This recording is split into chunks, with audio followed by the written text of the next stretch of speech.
Wave your hand out there, baby! Shout out to the show. She puts the pinky into the nostril. Look at that. Healthy competition, there's nothing like it. They'll grow up. The line's wrapped around the stadium. Different strengths. I just lost a tooth. It's going to be fun. You know, we might have a story. I love what you're doing. Bergeron wants to take us fishing this afternoon. Sharif, you play for the bad boys of the SEC, man. We don't apologize to anybody. A lot of people are saying you're going to be wearing number 7. I don't really know. I want to. He look crazy, Bill. Good feet on the old man. Definitely come back. I love. We'll be right back with the Jordy Culotta Show.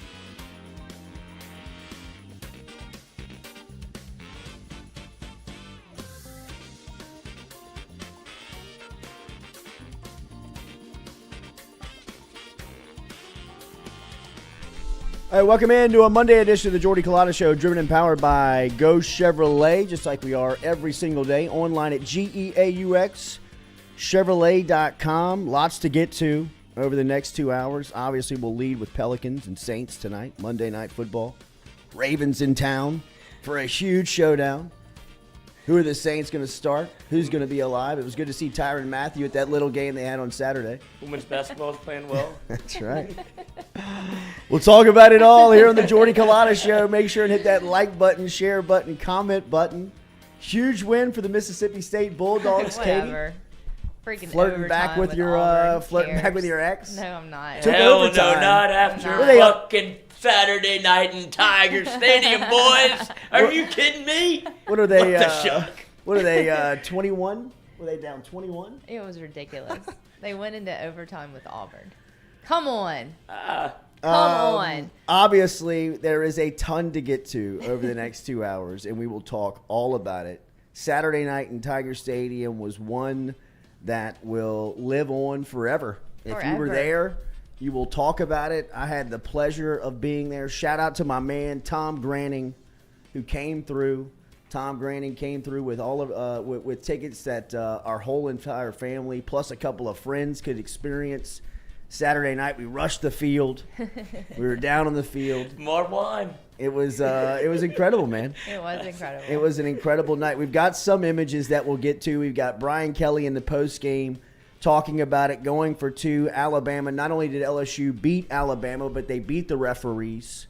You knew you were going to have to do that and line up at some point. We'll talk about it here on the Jordy Culotta Show. Make sure and hit that like button, share button, comment button as we'll get into it. I thought early on, for LSU's sake, that if they could keep the game close early, that they would have a chance, just because how good of a second-half team they have been the entire year. And throughout the first half, it was obvious that, like we talked about in the pregame and leading up, the plan that Matt House and the LSU defense had for Bryce Young and Gibbs and the Alabama offense was something that Bryce Young was a little confused. He was looking at something that he was trying to figure out, and you saw some tendencies from Young that you rarely see. Very inaccurate, very indecisive, throwing the ball to spots where wide receivers were running one route and the ball was going to another place. Things that you rarely see from Bryce Young, especially at this point in his career with as much as responsibility as Alabama, Bill O'Brien, Saban put on him in that position, right? I mean, he was confused. He was trying to figure out what he was looking at, and the biggest part of that formula was 40, was Harold Perkins. And I went back and watched the TV copy 3 times, 4 times. Kirk Herbstreit at one point, I mean, he can't get over how good Perkins is. And it's, Perkins' numbers on the night, even though they're glaring, I still don't know if they even do it justice of the impact that he had on the game. Just BJ and Harold on the field together accounted for 19 tackles, 2 sacks, and 9 quarterback hurries. Harold Perkins by himself, 8 tackles, 7 pressures, 4 stops, 3 hits, 3 hurries, 1 sack, and a tackle for loss on Saturday night. He was everywhere. The way that Matt House used Harold Perkins against Bryce Young was something that Young has not seen. The tackle that he made late in the second quarter, where Alabama gets that whatever call that we'll talk about here on the sideline and gets the ball back, and LSU is able to keep Alabama out of the end zone and only give up 3. The play that Perkins makes on third down on Young, where Young's trying to get out of the pocket, and he chases him down after dancing through the wash again and getting to Young and bringing him to the ground, is just stuff that, you can teach football and coach it for 35 years. You can't teach that stuff. You either got it or you don't. And 40 and purple and gold is... He got it. He is not one of the best freshmen in America. He's one of the best football players in America. And it's tough to argue that right now. Every single game, even for as little as he played against Tennessee, when you turn on the film and the 9 plays he was on the field, he had an impact on 6 of them. I mean, now that he's not coming off the field, the impacts that he's having on the games are immeasurable. You cannot calculate how big he means to LSU and what they look like defensively. And like Brian Kelly said after the game, he's still making mistakes, and there's still some things that we don't see. You know what I mean? There's still some things that when you overall look at the body of work, you're still saying, he's great, he's fantastic, he can do no wrong. He still makes mistakes. But the balance of the risk reward, the mistake to the playmaking ability is just incredible of how much he impacts the game from a positive standpoint for LSU. Defensively as a whole, though, I think that the entire group deserves a ton of credit, because that Alabama offense, really is the identity of the program right now. And LSU defensively throttled them, right? I mean, look at the game that Alabama played against Tennessee. I mean, they got into a track meet with Tennessee. They were going score for score with them. LSU shut them down, Alabama. Now, for the first 3 quarters, it was a defensive heavyweight fight. Whew. For the, final quarter in OT, that was some firepower. That was some fireworks, right? I mean, that was high-level offense, good execution, good football. It was such a good game, right? Like, I mean, at the end of it, it was an incredible just football game. Mm-hmm. I mean, it had a little bit of everything. I mean, it was rough, it was physical, it had some, big plays, it had, high-flying plays, it had freshmen, it had veterans, it had everything. I thought LSU's punter, Bramblett, played great from a standpoint of just field position. I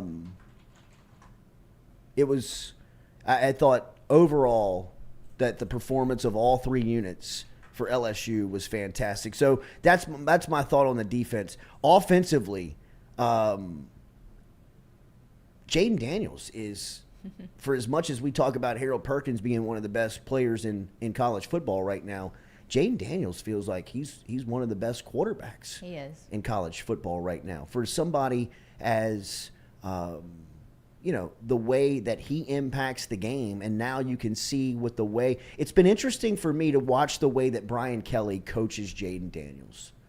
And if you go back and watch the TV copy from Saturday night, there's a moment in the first half where Daniels keeps the ball and Kelly brings him to the sideline and kind of gives him a – what are you looking at? And then kind of gives him almost like an eye roll, kind of like, come on, you're better than that at this point, right? Like you should be seeing that and letting the ball go.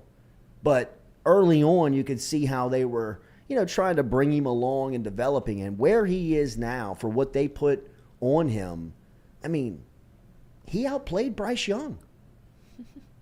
I mean, if you'd have told me 3 months ago, Jaden Daniels is going to outplay Bryce Young in the Alabama LSU game, I'd have laughed you out of the room, right?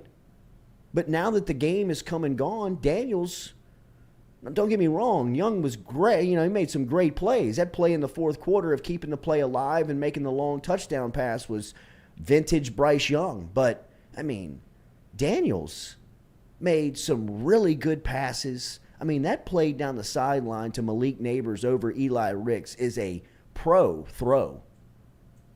And his ability to run the ball, I mean, is he's the best running quarterback I've ever seen at LSU.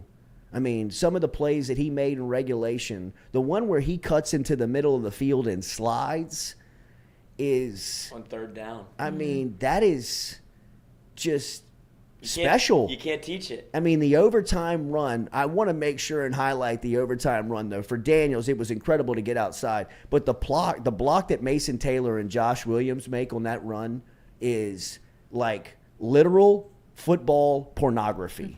I mean, that is something in film that the coaches will play on loop 200 times. I can't imagine how many times Frank Wilson has played that for his running backs for Josh Williams. How many times the team will see Mason Taylor blocking for Jaden Daniels on that run to spring him for the lead and for the touchdown. And then the call of, I'm trying to think of a call in Tiger Stadium that has had that much weight and meant so much to a crowd. Maybe some of those fourth downs in 2007 in the Florida game. I mean, there was that type of spirit in the stadium when they lined up for it on the third and fourth down tries of the night where they were just slugging Florida in the mouth. It felt like that. But the angst in the building of the lead up to the timeout, and what was so beautiful about it to me was that Brian Kelly and LSU never blinked. They never thought about it. As soon as they scored, they made their mind up. They were going for two. In fact, if you looked across the other sideline, Alabama, Nick Saban, the Crimson Tide, they were the ones that looked a little confused. Right? I mean, if you think back to that viral video of Nick Saban explaining the last play of the game, of Texas A&M and Alabama, right? I mean, it's like a coaching film for football, right? I mean, you go watch it. I mean, it's as if he's explaining how to make ice water. I mean, it's very simple for him to break down how they were stopping that play. What LSU ran at them on Saturday on that 2-point was not very different. A&M was trying to get to the front pylon. Where did Mason Taylor catch the ball at? Right? I mean, like it was... And LSU lines up, gets on it. Saban and Alabama kind of have hands in the air, kind of talking about, like looking at each other, subbing people in and out. And as Brian Kelly talks about, that play is so beautiful, by the way. I mean, the way that they run that RPO and get Daniels to the edge where he's playing one-on-one, and then you've got a receiver. That one was Mason Taylor. Sometimes they'll run the running back out there, and you can't really defend that. It's a forward option. I mean, with Daniel's ability to run the ball and then, the way that these guys are playing in space, I mean, that play is as unguardable that LSU runs. I mean, it's almost automatic because Daniels is so tough to take down one-on-one. I mean, he glides when he runs. He's got a beautiful running motion style to him where I mean he moves a lot like a running back. I mean it's very rare to see a quarterback with that type of rushing ability that can throw the ball like he has developed into. Right? I mean, like he has developed into a quarterback that throws the ball that you have to defend, that you have to respect. The evolution of Jaden Daniels from the beginning of the season till now. Well, and another testament to Brian Kelly.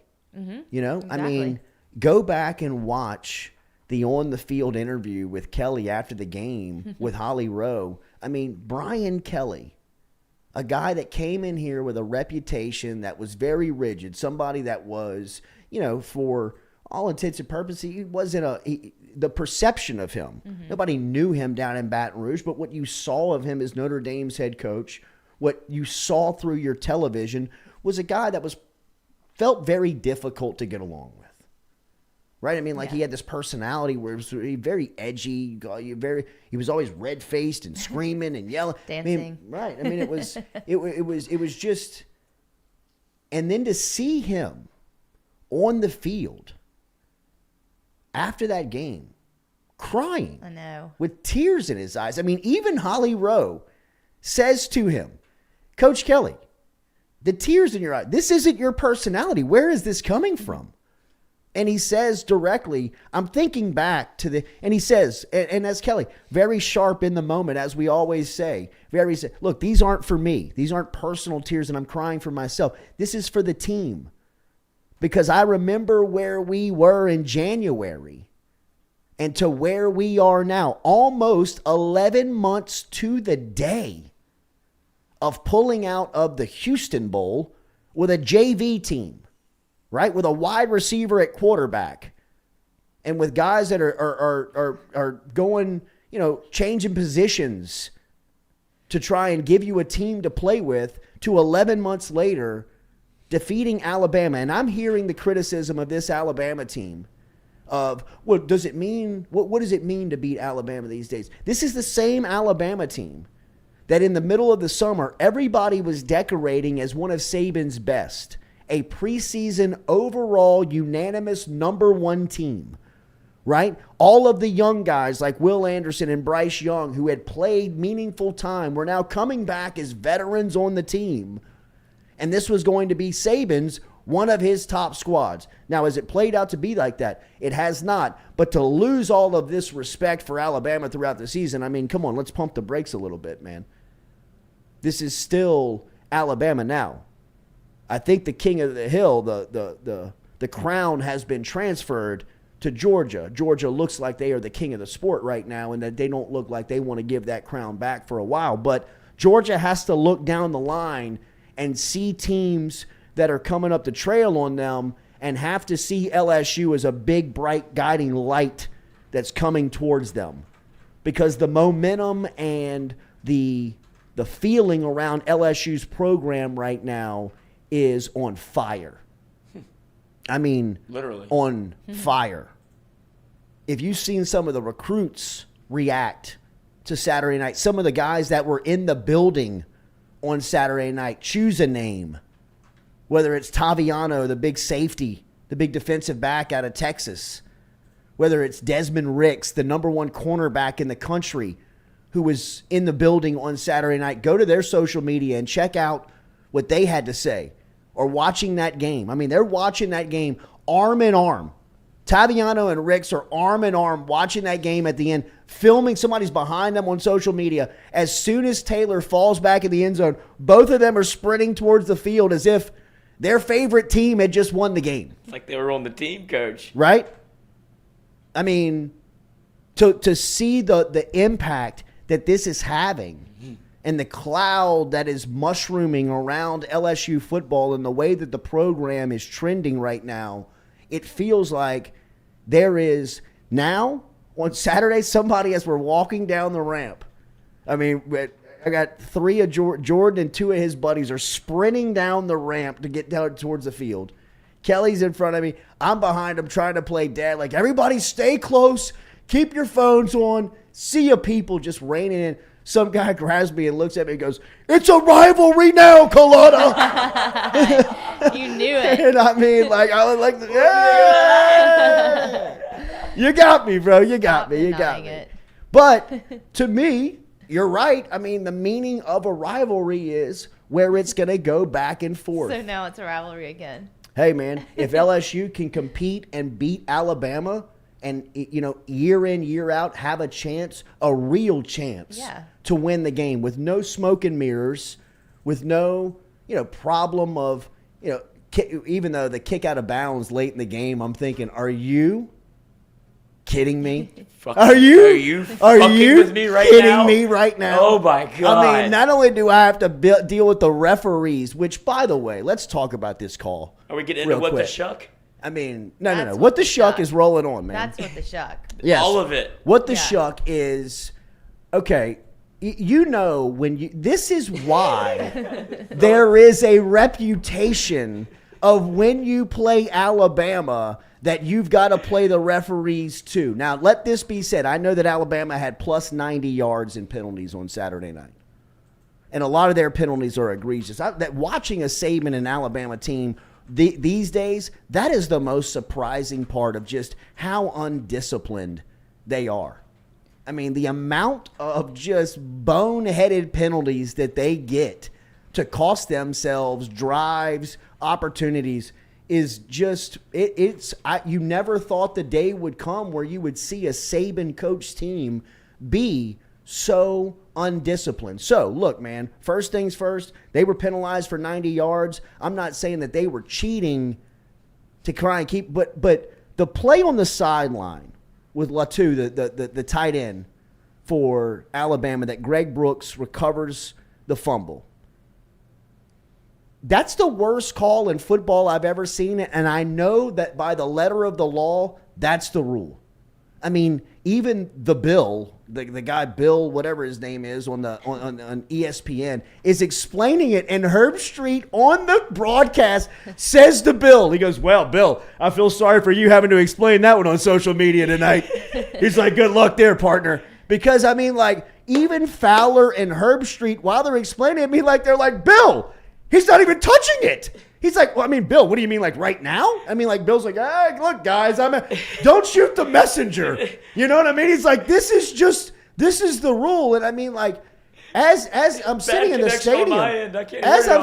stadium, I'm sitting there thinking, like, why is this taking so long? Like, what is the issue here? Like, I mean, and some guy next to me who's listening to the radio broadcast is like, they're checking to see if it was an illegal fumble. And I'm like, what the hell's an illegal fumble? And he's like, well, if he fumbled it forward, and they're showing the replay, and I'm like, well, he didn't, so let's get moving, man. Let's roll. And when he comes down and says that I'm like, say what?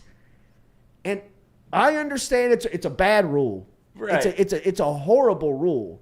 But even by the letter of the law, it looked as if the ball was secured by Brooks before it had been touched by Latu. Now, I know it's like his hand grazes the ball.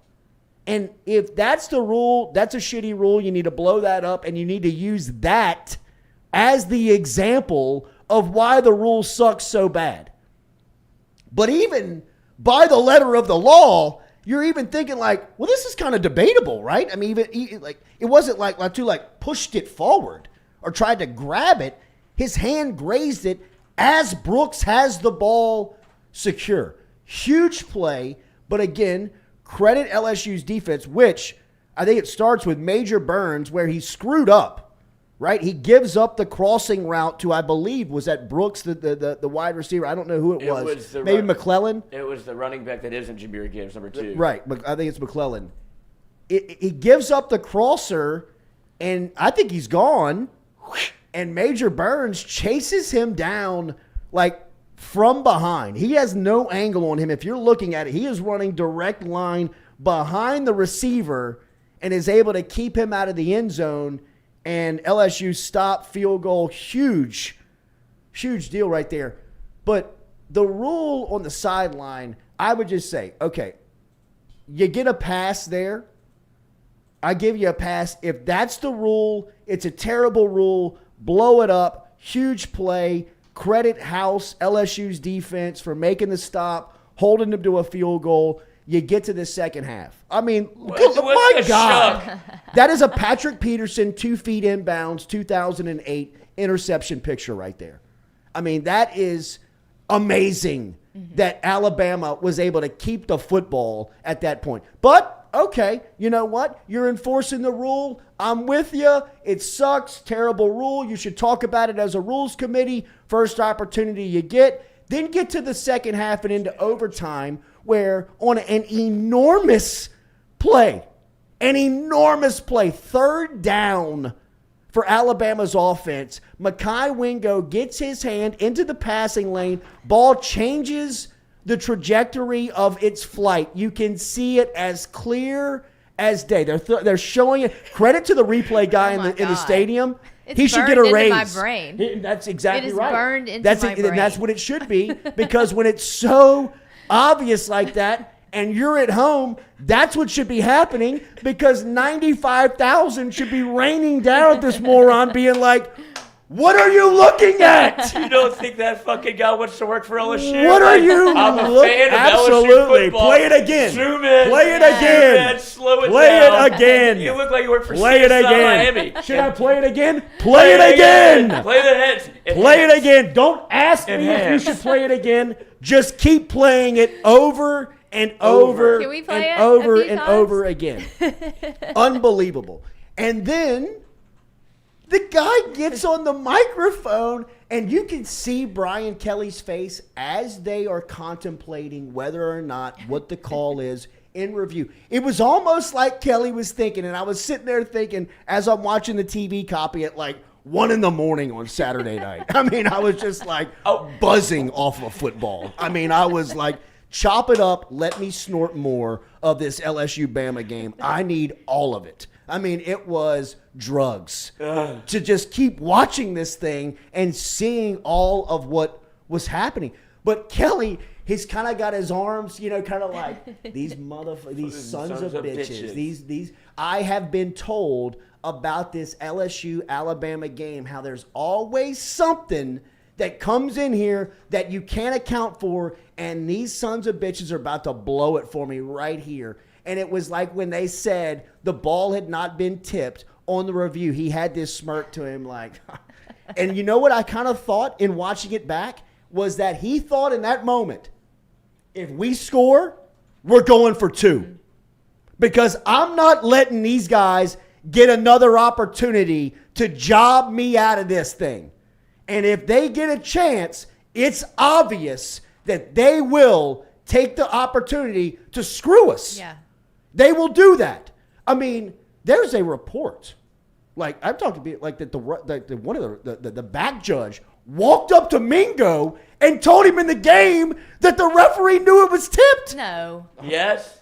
I read the same thing. No way. Now I don't know what to believe anymore because of how that all transpires. I talked to a player on the field, and they are saying that an official walked up to Mingo and was like, that ball was tipped. Oh, my God. Look at the ball change to trajectory. I mean, like, what are you looking at? It's a knuckler now. Right?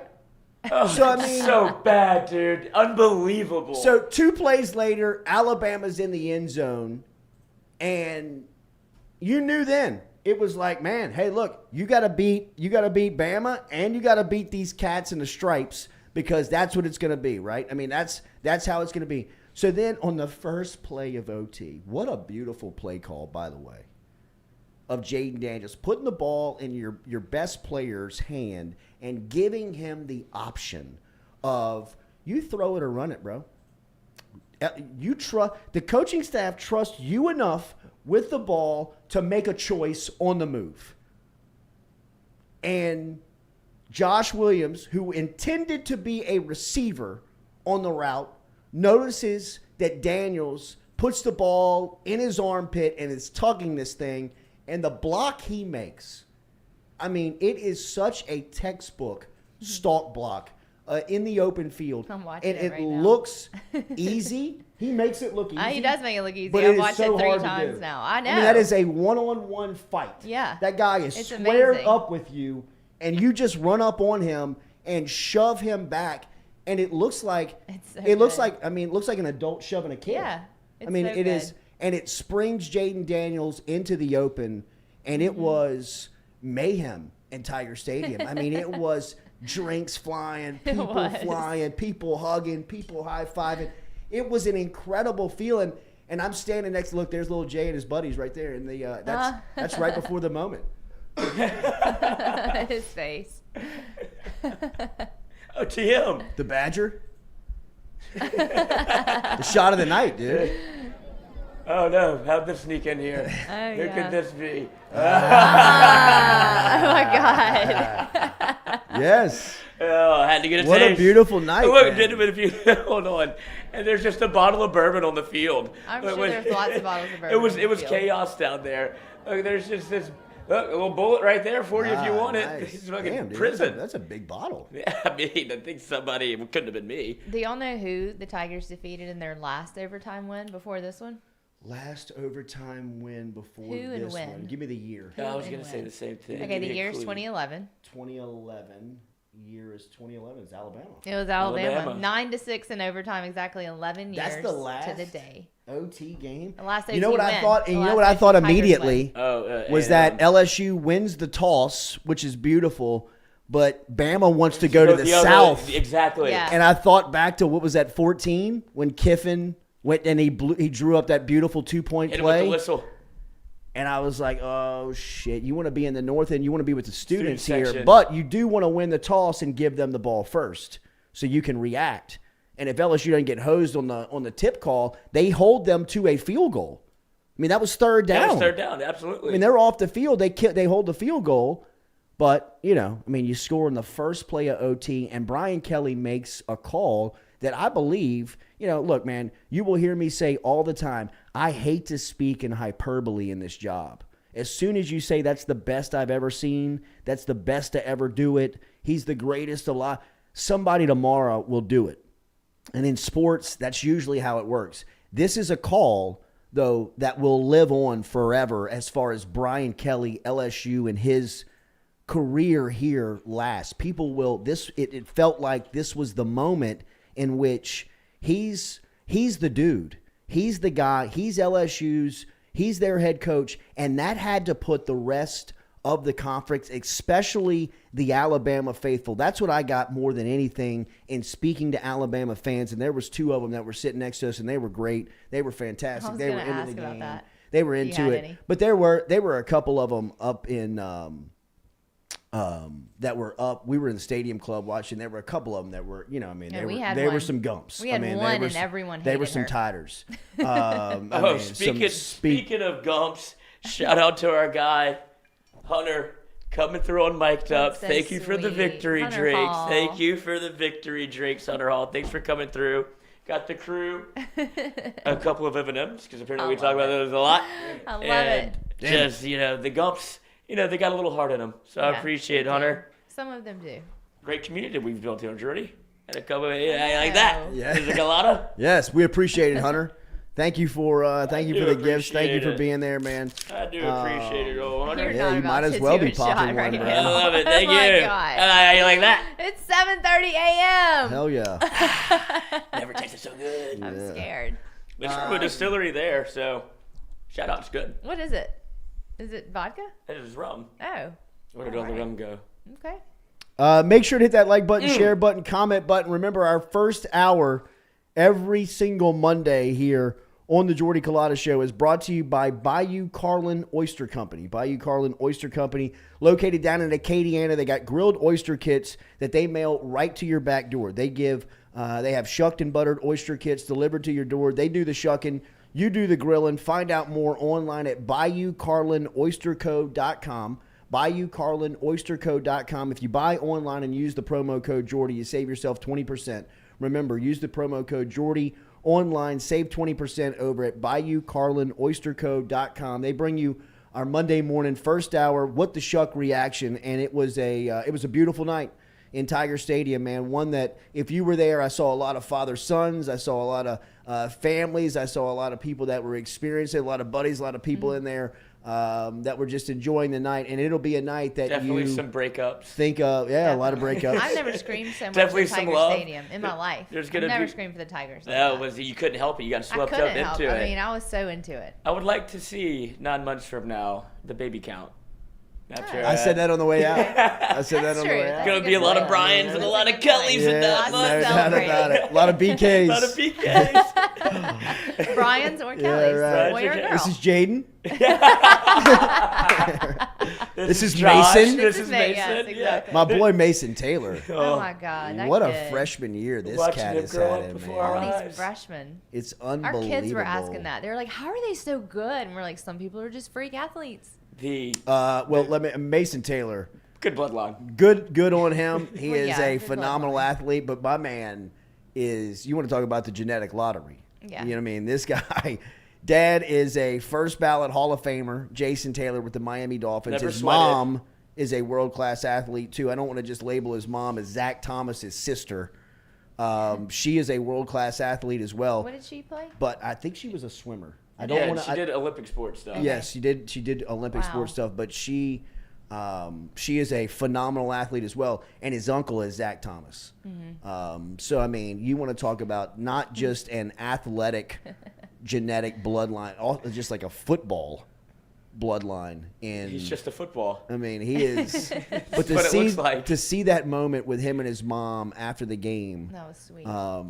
You know, I mean, you could see just the emotion of the night kind of just like hitting him in the face of, look, man, this is as big of an environment as college football can produce, and you are a main character. And you had a phenomenal night, one that, I mean, all of these freshmen, we talk about Harold Perkins, we talk about Mason Taylor, we hadn't even talked about the job that Emory Jones and Will Campbell did on the night. Did they give up a couple of pass rush and some sacks? Yeah, but I mean, to be expected from true freshmen guys that are going up against two future pros in Dallas Turner and Will Anderson.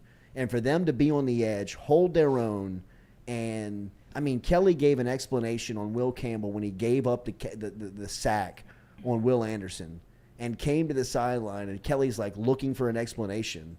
We have that soundbite, right? Let's go to it. This is Kelly in the postgame talking about Will Campbell and just the weight of the moment and one of the mistakes that he did make, but his explanation to Kelly on the sideline is pretty freakish.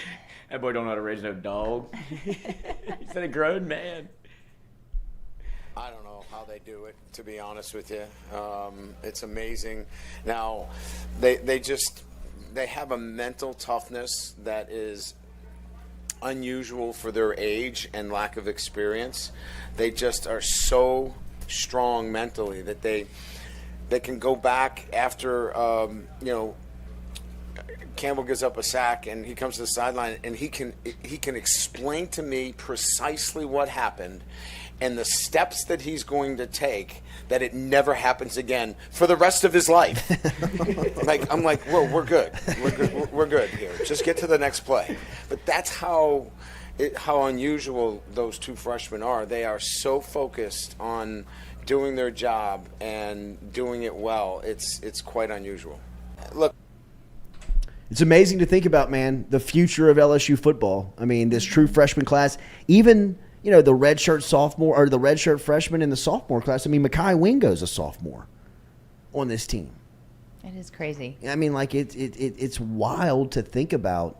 I mean, Brian Thomas is a sophomore on this team. Malik Neighbors. I mean, it's just the youth and the buy-in of what looks like is happening on LSU's football program right now seems to be contagious, both to recruits and to the team. I mean, there's nothing scarier than a team that believes.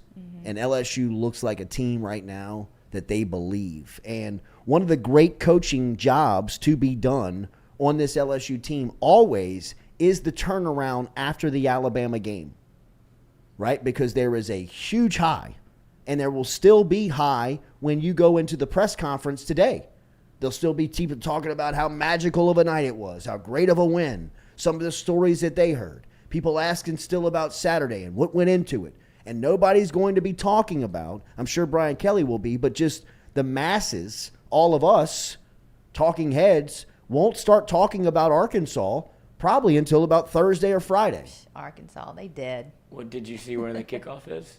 11 a.m. 11 Is it a.m. really? Yeah, it's 11 a.m. Shaft and LSU. And it's they don't want us here at all. They don't want LSU at this party, and we're kicking the fucking door in. And it's a team in Arkansas that just got beat by Hugh Freeze. Well, Yeah, and that's Just J.J. got- Jefferson got hurt. Just got beat by Liberty, right? Liberty. So you want to catch, you know what I mean? Like there is and look, we're going to keep talking about Bama. We're going to keep talking about Saturday night. But there is a turnaround here where LSU, is sitting in the driver's seat, controlling their destiny, can still lose one game out of Arkansas and A&M, which I think that they win both. Yeah, for sure, right? And they go to Atlanta. They're going to Atlanta The wedding is in jeopardy. year one. Yeah, it is. I know. I told you this the first other thing I day. told Kelly. She's like, if they win in told Atlanta, you they're going to be in the this. college football playoffs. She's like, what's that mean? And I was like, we'll it's talk on- about it later. So it's on New Year's Eve. So All what's that that going to be? I was bitching like, we it did doesn't and mean everybody anything else. other than the fact that we'll just have to wheel in a TV to the back. That's all it means. ATV. We'll get It's a to 70-incher. That'll be behind you while you're saying your vows. It'll be on the screen back there behind you. We will be looking around you. Damn it, Keyshawn. Oh, you kick it out of bounds? Poor Kelly.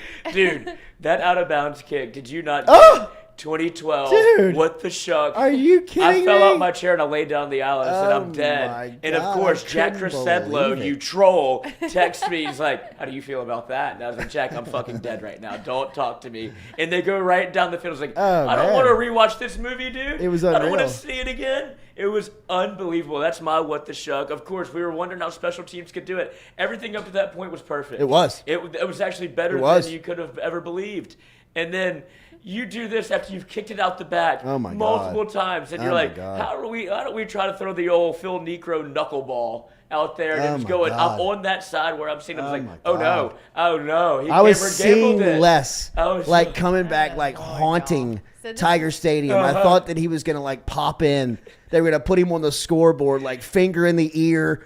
Yeah, just looking around, like ha, gotcha. I'm back. Yeah, kiss him on the lips. If you're a Like, girl, oh, Correct. get out of This here, whole you game. nerd. it was unbelievable. David was like that too. happened. He was so nervous. The Oh whole, I mean, my he was like God, pulling his hair no out. doubt. I mean, but that fine was just with a my money moment. line bet the whole time. How about that? Never wavered. How much you collect? 165. Wow. Woo! Look at Guess her. who had to sneak in the tunnel at half? I was like, I'm not letting this happen again. I'm finding service in Tiger Stadium to put in this Caesar Sportsbook bet for the second half line. I took a money line and I took the points. And I was like, Didn't you let's parlay cook. this? I did it all. I did it all. Okay. I had a parlay with Tennessee. David had Sucker- that parlay too, sucker but bet. I That bet was the my money line on fault. Tennessee Yeah, and me too. lost, obviously. That little sprinkle, it was worth it. But Yeah. the Tennessee Georgia's a wagon.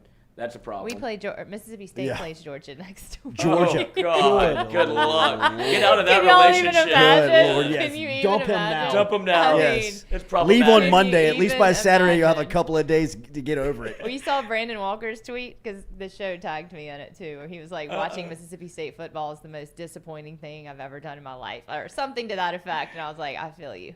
Mike Leach folding up the chairs on the chairs. wide Unreal. receivers. Like, your head coach is over. You're like, I got time today. I got time to do this. That was the best thing. I don't ever. even know why you did it. I know. And then the staffers right behind him all had to unfold him and put him back Yes. out.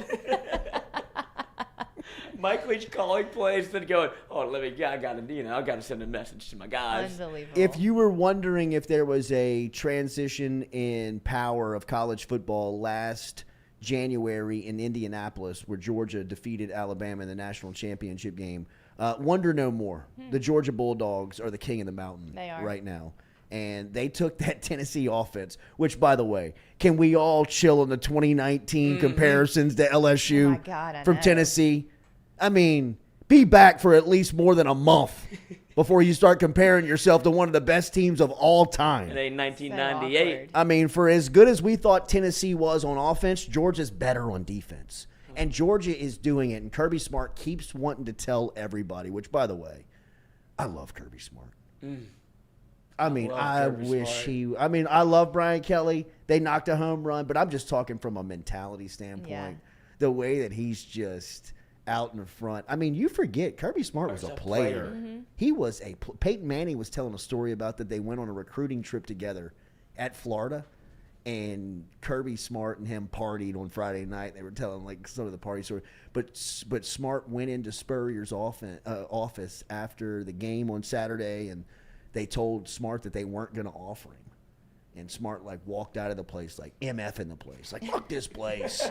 And, like, walked out. And Manning told the story how Kirby Smart had a huge interception against Manning in a game, and that, like, they had formed a relationship at that recruiting trip, and just telling some of Smart's stories. But as a coach, you can see his mentality. And I'm telling you, the MVP for Georgia last week was former quarterback Eric Ainge, who I believe is the radio personality now up in Knoxville. He's on the radio call.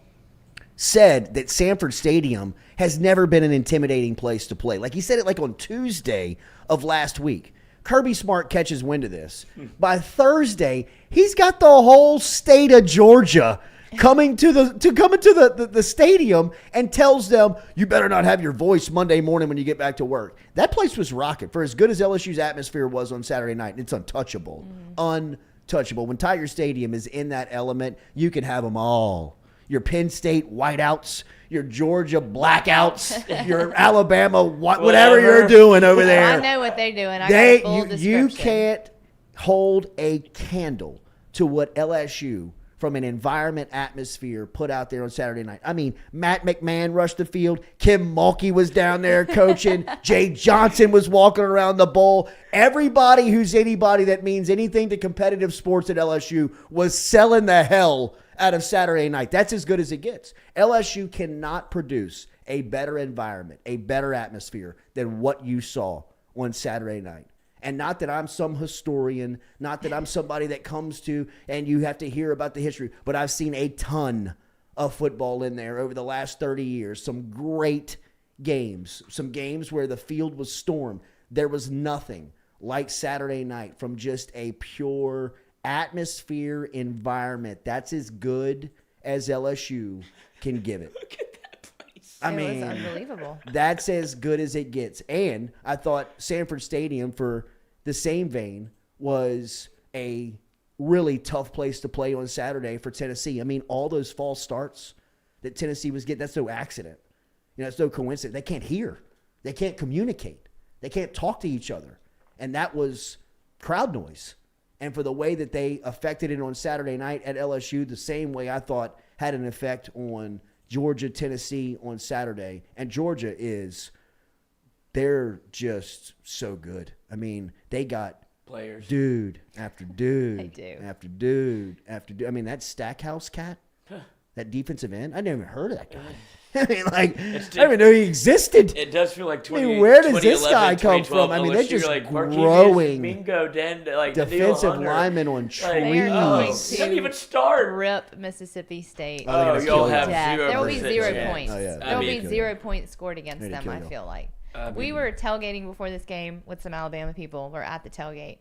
And they were such assholes. They were like, well, it's an hour till game start. We're going to go in because don't y'all have like a big pregame show? And we're like, I mean, not an hour before, but maybe 30 minutes before. And they're like, oh, we go in an hour before. The lights go out, the light show starts, and then they have to play clips from all 18 national championships. Gross. And we were all sitting there like, oh, that's cute. That's cool. The one y'all claimed from the 1918 season, dude, when there was filmed 3 that. teams. Yeah. I was just sitting there and listening to them all be such smart asses about it, thinking you're about to be in for the biggest surprise. There of your is life. no fan base greater to defeat than the arrogant Alabama crowd. Exactly. I mean, because there are good Alabama fans. I Yeah. don't want to paint them all with a broad brush. Not at all. There are Right. some good ones out there, but for the most part, Ugh.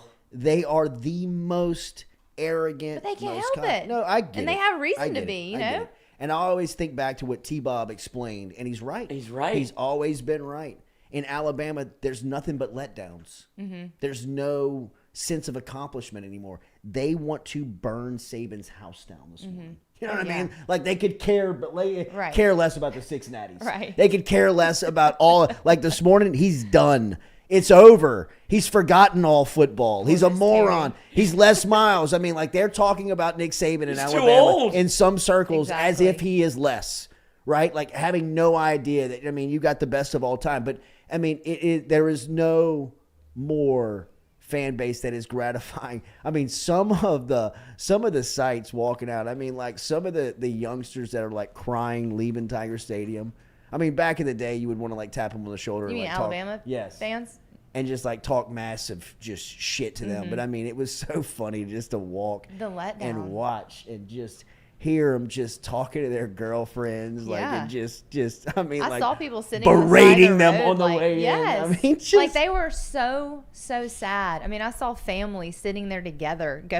Cooper and I passed one, and we sat and listened to them. And they were the dad was sitting there going, "Don't yell at people. You can't do it anymore. We lost the game. No one's yelling at anybody. We're walking out of here." And I was like, "No way, this is happening. This is like he is like telling them how to get out of this stadium alive." I mean, like today, Paul Feinbaum is must-watch television. Yeah. Like today is the reason why Feinbaum, behind the scenes, became Paul Feinbaum. Because when he was dominating Alabama Sports Talk Radio, they were without Saban, and they were still trying to find the bear. They were still living off the bear. So for 25 years, they were calling into talk shows. Paul. Just, I mean, like flooding on like how they got to do it, Paul. Don't Bear Bryant have some sons? They and got to kids? get rid of this guy, Gene Stallings. They got to go get somebody else, Paul. We need a big fish. Oh my God, that's That old exactly Nick what they Saban over at LSU, he's supposed to be in Tuscaloosa. Y'all I sure mean, Bear's dead? Nothing killed them more than LSU having Nick Saban. That guy should be in Tuscaloosa. Yeah, but he ain't. Oh, man. How'd y'all get him? Y'all have fun with Don Shula Jr. Yeah, y'all have fun with Mike. Yeah. What are But they- I do think that Alabama fans and Alabama's program and the SEC wakes up on Sunday morning knowing for sure now that LSU's got the dude. That Yes. LSU's got the right guy that is going to make them relevant again. If Kelly, which it looks like, I believe I saw 87% chance LSU has the shot to represent the West in Atlanta. If Kelly goes to Atlanta in year one with what's probably going to be his worst roster, I gotta book my flight. I mean, can we all agree like this is probably going to be for the next 6 or 7 years his worst roster, and they're still good. I mean, like I'm not disrespecting the roster, but for what we believe is on the horizon and what is to come, this is not going to be one that's comparable to 2 years from now, 3 years from now, if they keep recruiting at the level they're at right now, 5 years from now, right? And that is how you build a rivalry. You know what I mean? Like that's how you You build a put your rivalry. hands up. Is that you've got the now because LSU's always had the players to go toe-to-toe with Alabama, right? It was always some bonehead decision that was being made from the sideline that you thought, oh, well, now you're dead because you just gave Saban another opportunity. Kelly is a guy that can go play for play with Saban. He can, you know, I mean, like, you want to go strategy? You want to have a real impact on the game from the sideline? LSU can now do that.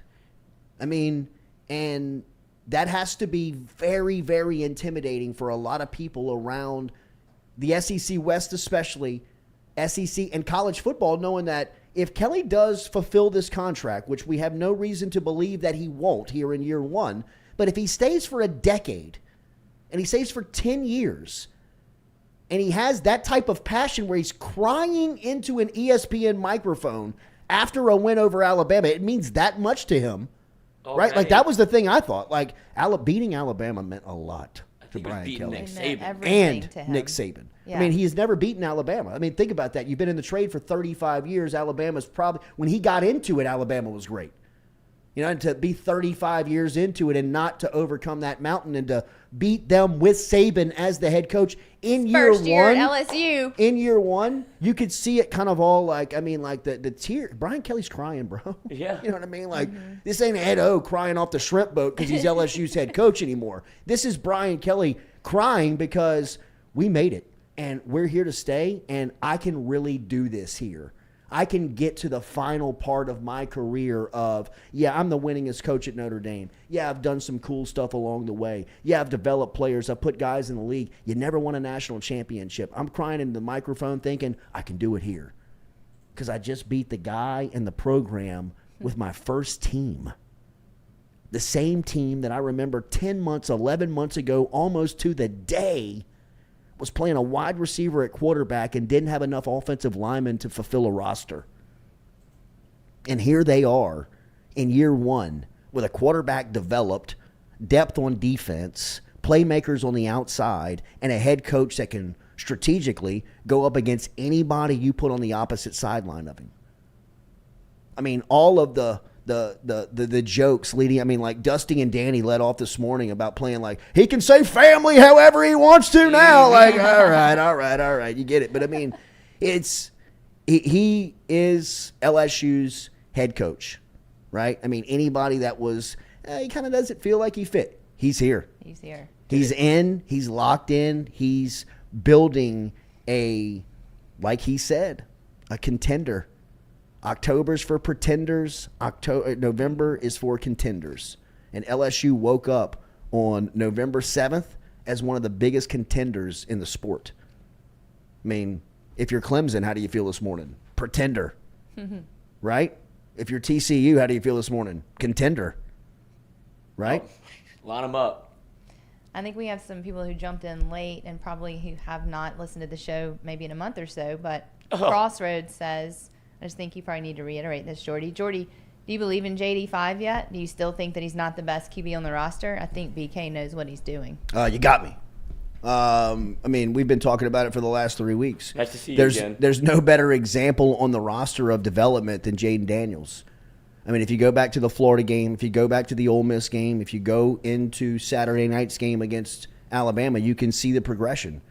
You can see the growth. You can see the maturity. At no point did I ever doubt whether or not Jaden Daniels was the quarterback for this team. Bring back any piece of film that you want. I've always said he was the guy because he had escapability. He was mobile. LSU's offensive line was unstable. So he was really the one that could keep plays alive, and you would hope that at some point he trusted his arm and put the ball in the playmaker's hands. He's done that. He did it against Florida. He did it against Ole Miss, and he did it against Alabama. Jaden Daniels right now is playing himself if he can keep this level up. Hendon Hooker might have played himself out of the Heisman race on Saturday. Stetson Bennett probably elevated himself to the top of the list of the discussion with his win over Tennessee and his performance. Bryce Young drops just a little. Bryce Young is kind of sliding. Jaden Daniels outplayed Bryce Young. If they want to go head-to-head on that, you can look at the head-to-head performance on it and say, I mean, Daniels won the day for as good as Young was. I thought Young at times was fantastic, but he still missed guys. He was inaccurate. Harold Perkins had him rattled. I mean. But to get to the coaching aspect of it, when you talk about Brian Kelly and Nick Saban, obviously Brian Kelly, very emotional, and I feel like he was baptized almost by bourbon when he was down on the field. Like, he saw how much it meant to LSU fans. He was like, I've never seen this in my. They care. Like, I think it was in the game. He had never been in a stadium that had that much of a home crowd effect. Nobody on the sat game. down. No, nobody sat down. But I mean, you knew in the buildup of that game, he didn't know. He didn't know. Matt McMahon, they didn't know. I mean, Kim Mulkey, she didn't know. You're about to go to the greatest party of all time. You've only heard about it. You've only been told about it. You've only, seen pictures on your office wall about it. I mean, that's the experience of some of these newcomers that just they had never been in the environment. They had never seen it. I mean, nothing can be created like Saturday night in Tiger Stadium with something on the line. There's nothing that can compare to that in college sports. Nothing. There's no way. And I have not been in every atmosphere. I've been in a lot, but ain't nobody touching that one. You don't need to go everywhere. In a rebuilding year. But not only, can we please remind everybody of that? It's insane. Well, it's too late now. It's over. Like that narrative's out the window. Unbelievable. I mean, that was going to be the easy narrative if LSU had lost. It's like, hey, look, they competed. They were right there. They're rebuilding. Did you see Nick Saban's presser? I wish we could play it on here, but I feel it was unbelievable. I feel like the Todd's going to get me if we. It was pull unbelievable. that up. You could play some clips, right? But the best one. Well, do you know where that is? You know where that room is? So you know where Alabama runs out. That field. So that would be the northeast corner. Yeah, that's right. The northeast corner of Tiger Stadium is where Alabama runs out. In that tunnel, in that actual corridor, like you could be in level 600, you could be in level 100, and you can have access to the room that Saban is in, to the head coach who's doing their opposing, press conference after the game. The room is this big, maybe 10 by 10. I mean, it is a people are crunched UDL. in this room. Yes, I mean, think your coffee room in your work. I mean, it's small, and the door. I mean, the door is just like some steel door that you would open, like thinking like this is a broom closet, right? Like no, this is actually the press room for the opposing coach. And so, like, I mean, like, people could, like, I have been in that room before where, like, fans have, like, opened the door thinking it was, like a bathroom, you know what I mean? Like, there's Will Muschamp, you know, like, go Tigers, you know? Like, I mean, just, like, people are like. Hey, fuck you, buddy. Yeah, right. I mean, like, and as Saban is giving his post-game press conference. He wants to weep. I mean, in the corridor, 15 feet away from his microphone and through a paper-thin wall, you know what I mean? Like in a steel door. I mean, there are thousands of people running onto the field and out of the stadium chanting, LSU, LSU. And then one guy, bro, who you hear in the back is like playing the beat to Neck. Like, you know what I mean? And then out of here, suck that tiger dick. I mean, like, it is hysterical. It is unbelievable. Like, Saban's like sitting like, well, I mean, what, you think we weren't ready? Like, somebody asked him, Coach, did you think about going for 2 when you scored the first time? And he, like, looked at his press guy, you know, looked at his SIDs. We have a card when you should go for 2. I mean, it's obvious when you should go for 2. So you thought we should have gone for 2 right there? And what if we would have given the ball back, like explain the scenario to him? He was like, so that's why we kicked it. What? You know, like the guy's like, yes, sir. I'm getting the wrong Saban. I'm getting coached. But dude, you could see it in his eyes. It felt like it was almost him going, "This should be me. Yeah. This should be me here." Oh, well, you know what, Saban? Screw you, bro. Yeah, 15 but years later. Yeah, but I mean, you knew it. His eyes were welling up. You He was knew like, at some point. Beautiful. You knew at some point. We were gonna get you. They were gonna get the guy. I mean, like at some point, they can only do you so many favors with Les Miles and Ed Ogeron, bro. All right, so as we are rushing the field, right? I mean, you see it. Bring the picture back up, Lloyd. You see how many people on the field. So, I mean, like, venture to guess, 20,000, 25,000? I mean, 30,000 people down on the field? Yeah. In the sea of humanity, Shaun Crawford, Notre Dame, former safety, first time in Tiger Stadium, like, crosses my face.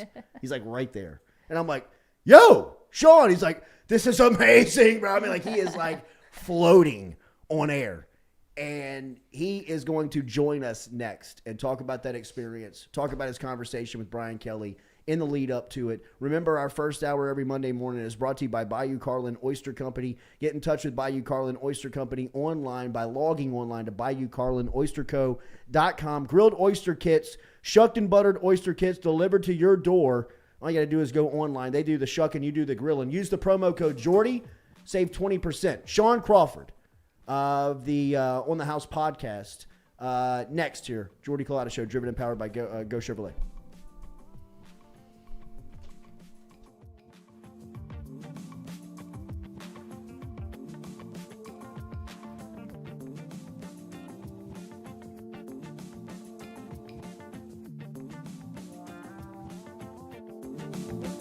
Looking to book a dumpster but no idea how? We've made it quick and easy for you. Check out our website at moralesrolloffs.com. Let Morales Roll-Offs know your desired delivery date, and finally, provide your contact details. To make payment, look out for an email invoice with all your booking details. On delivery day, our driver will notify you through text and email that your dumpster is ready and on the way. Now you know how easy and convenient it is. Call Morales Roll-Offs at 225-427-0000 for your dumpster. Hey Baton Rouge, when traveling through Natchez, Mississippi, whether you need to fill up your vehicle or your belly, stop by Go-Mart and On The Go Deli. Go-Mart has clean restrooms, community coffee, an awesome beer cave, and a great selection of anything you might need on your trip. So stop by Go-Mart at 4 Sergeant Prentice Drive as you're entering Natchez on the left, and visit Tom and Wright Granning and their awesome team at Go-Mart. Don't let the name fool you. Men's Total Health has offerings for the ladies, too. Guys, is your wife or partner suffering from urinary incontinence, low sexual desire, or pain during sex? Then the O shot might be for her. Don't let it scare you. It's totally natural. It's PRP. And Mike Roach and the crew at Men's Total Health will make you as comfortable as you can be. Contact me for more information, Katie at JordyCulottaShow.com, and I'm happy to tell you everything that Men's Total Health has to offer for the ladies. Do you suffer from chronic dehydration? Are you looking to improve your athletic performance and you need to get over and see our friends over at GoFlow IV? They're located on Jefferson Highway. Easy to find them online at GEAUXFlowIV.com. Make sure and use the promo code Jordy Culotta Show. If you do, they'll take 15% off of your initial visit. Check them out online, GEAUXFlowIV.com.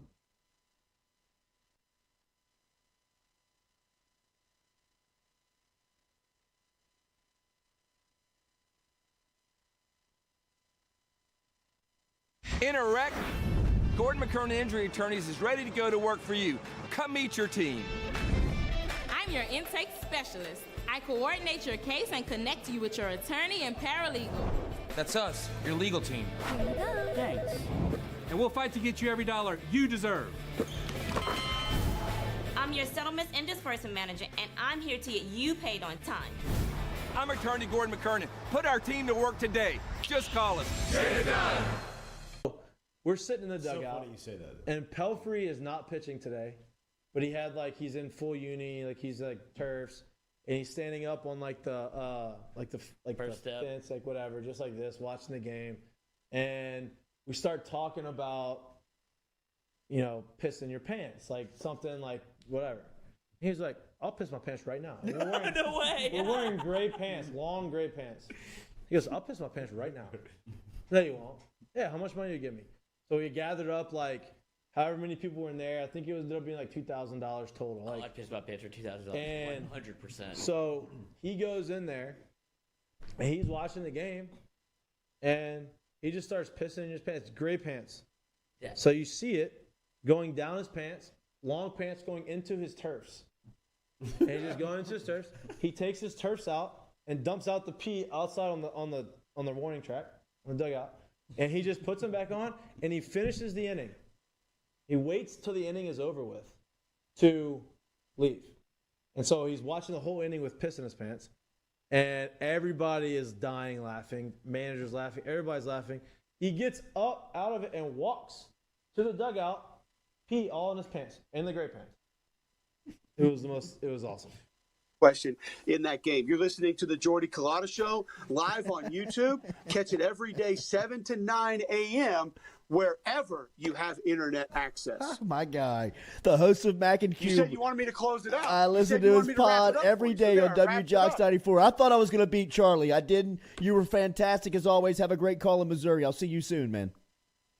Thanks, man. Good Later. talking to you, Jordy. Always. There he is. Cole Kubelik, the absolute best. Don't overthink it, ABC. When you move to a primetime slot and the SEC is getting that billing, make this man the color commentator. He's the absolute best. Ooh, I mean, what a pro. What a pro. I remember telling them, hey, listen, my job here is to make sure that we bring, big time football to a small town environment, right? And so you see on movies sometimes about the way a town reacts to the football program and what it means to everybody. And that was the hopes and dreams that I had for the place. And so our kids take a distinct responsibility in wearing that Z on their helmet. It means a lot to them. And then on the flip side of that, our community does a tremendous job of supporting our program, supporting the athletic department, supporting our school as a whole. And there's really a great relationship there that's a lot of fun to be a part of. Thank you for the access, man. Looking forward to tonight. We'll talk soon. Coach, wait, before you go, fix your hair again one more time. Look at him. Let's go. Yes. Look at him. What do you think about that? Game day, what do you baby. think about that? Game day. Hell yeah. Yeah. I love it. I love it, man. Great to see you. Thank you. You too, guys. I appreciate it. Y'all have a great day. All right, man. There he is. There he is. My guy. David Brewerton checking in. What does Harold Perkins do for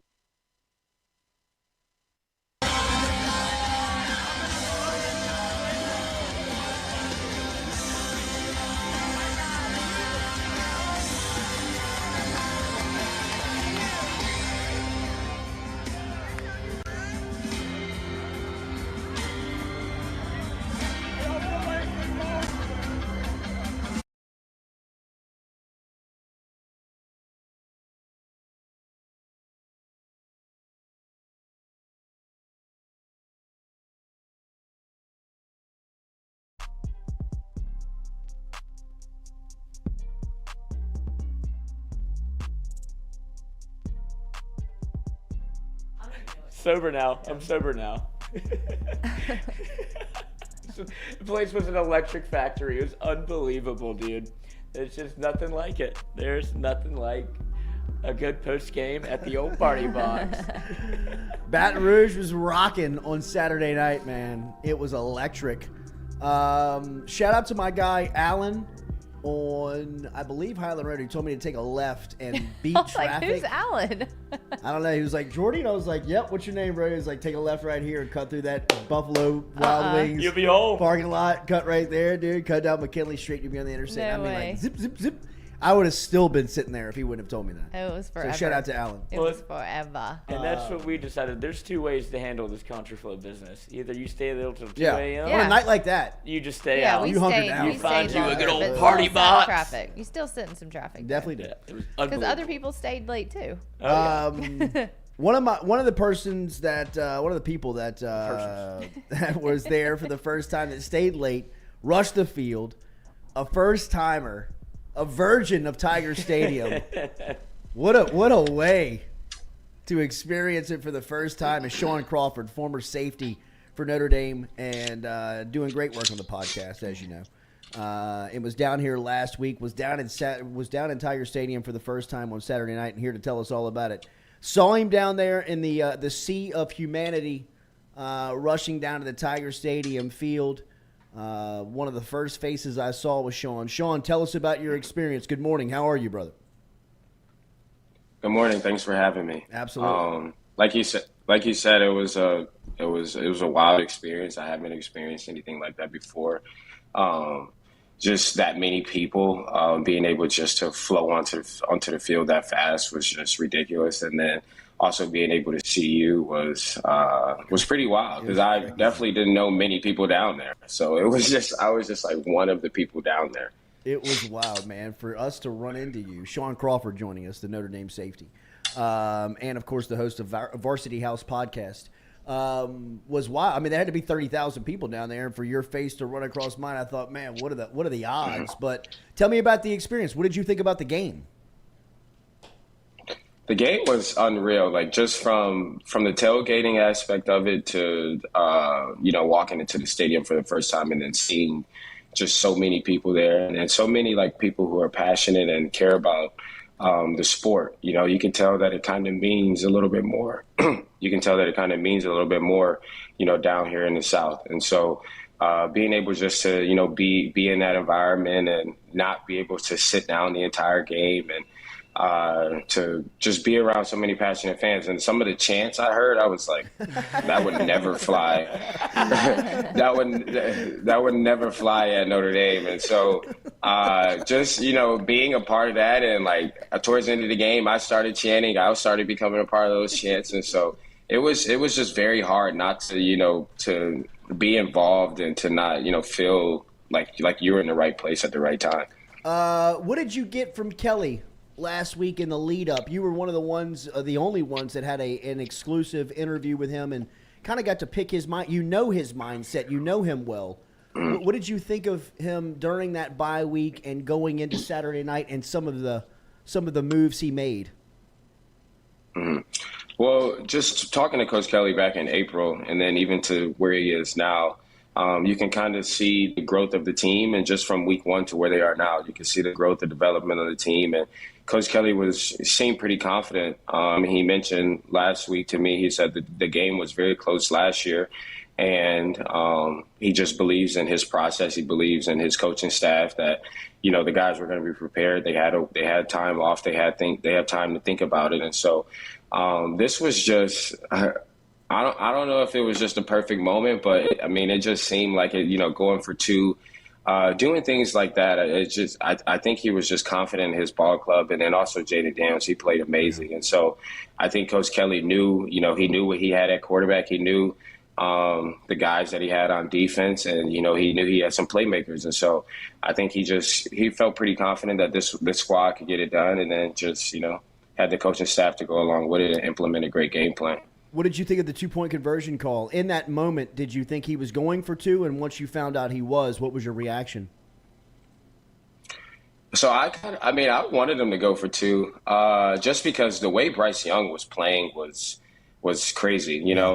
Just that last drive, there was a few times where the D-line had him and he slipped out of it and he threw a touchdown on the one drive before, and then he came back and he was extending the play and got him in the field goal range. But so I was just like, Bryce Young is a great player. He could, extend plays. He could probably keep scoring. And so when they called the timeout, I figured that was just to see what they were in. And when they came back out there, it was very similar to our play that we ran. Notre Dame ran against Florida State, 2014, I think, I want to say. And when you see that play, it's like a pick play. Of course, I think against Bama, they always run cover 0 in the goal line. And it's also a similar play that Clemson beat them on in the national championship. And so I think once you saw the tight end motion and you saw the safety traveling with him, and then you got the two guys out there who set a legal screen, I think it was, it was pretty easy at that point. But I was just glad that he made a great throw and a great catch. And then from that point on, I don't remember anything. Is Tiger Stadium the best home field advantage that you have seen? Yeah, for sure. In person, I compared it to, we played, the only SEC opponent that we played at their stadium was Georgia during my time, and I was like, this was probably, times 3.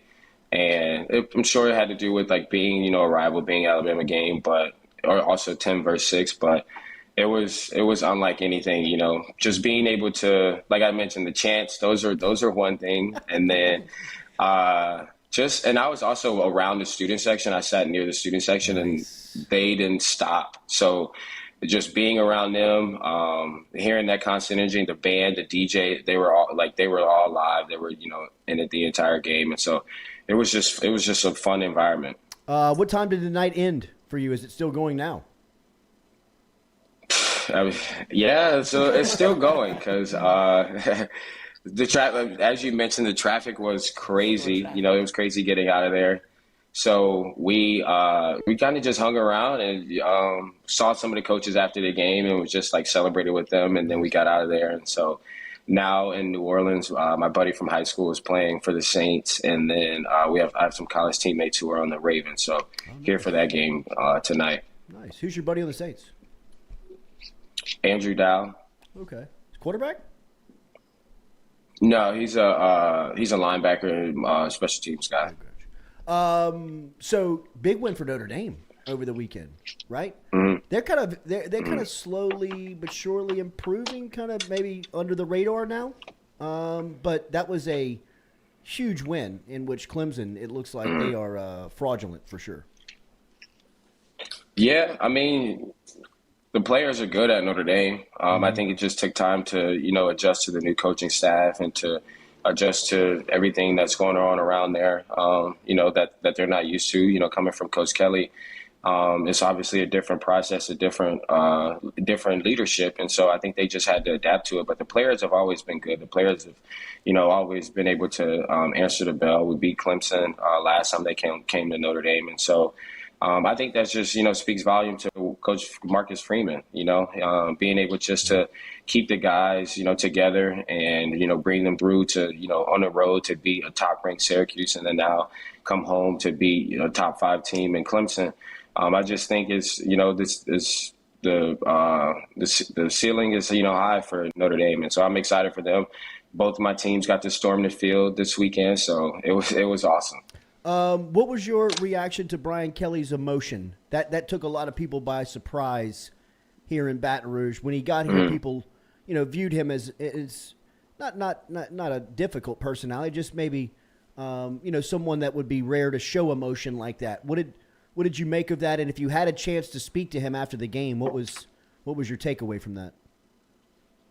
Mm-hmm. Well, I was actually reviewing some clips that we had from our first podcast, and he mentioned, he was like, a lot of people, said he was from the Midwest, that he can't come down here and win in the SEC, that he can't beat Nick Saban, and all those things. And I think that kind of, just probably hit him all at once. All the naysayers, all the doubters. I'm sure people close to him who he probably thought was, a fan of his while he was at Notre Dame. And then when he left, they probably turned their back on him. And now just being able to, give the LSU fan base and just his players here at LSU something that he's worked for, something that he probably, promised that his job, purpose was to change his program. And I think that was just like the first moment that, really sat in for him and that really, clicked for the rest of the team. But I talked to him a little bit after the game. Plan on seeing him tomorrow at practice and everything. And so he's excited, but I think at the end of the day, I think every fan or at least everyone across the country knows that like this game means nothing if they don't complete the rest of the season. And so I think from his point, he's like, yeah, he's able to celebrate, but he also has to, reel the guys back in and get them, ready for the next week's game. Shaun Crawford, former safety at Notre Dame and now the host of the Varsity House podcast, was in Baton Rouge on Saturday night for the first time with a great experience in Tiger Stadium. He'll be in the Dome tonight as the Saints are hosting the Baltimore Ravens. I'll see you down in New Orleans this afternoon, bro. Thanks for the time this morning. Oh, yeah, just shoot me a text. I would love to see you guys. All right, man.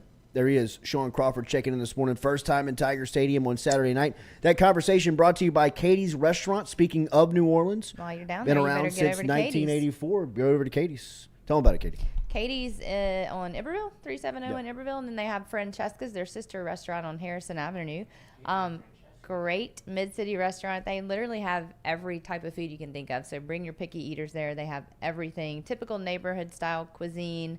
And they have St. Louis-style pizza also, the owner was telling me about. I've never had that. I'm not sure what that is, but both places have it, Katie's and Francesca's.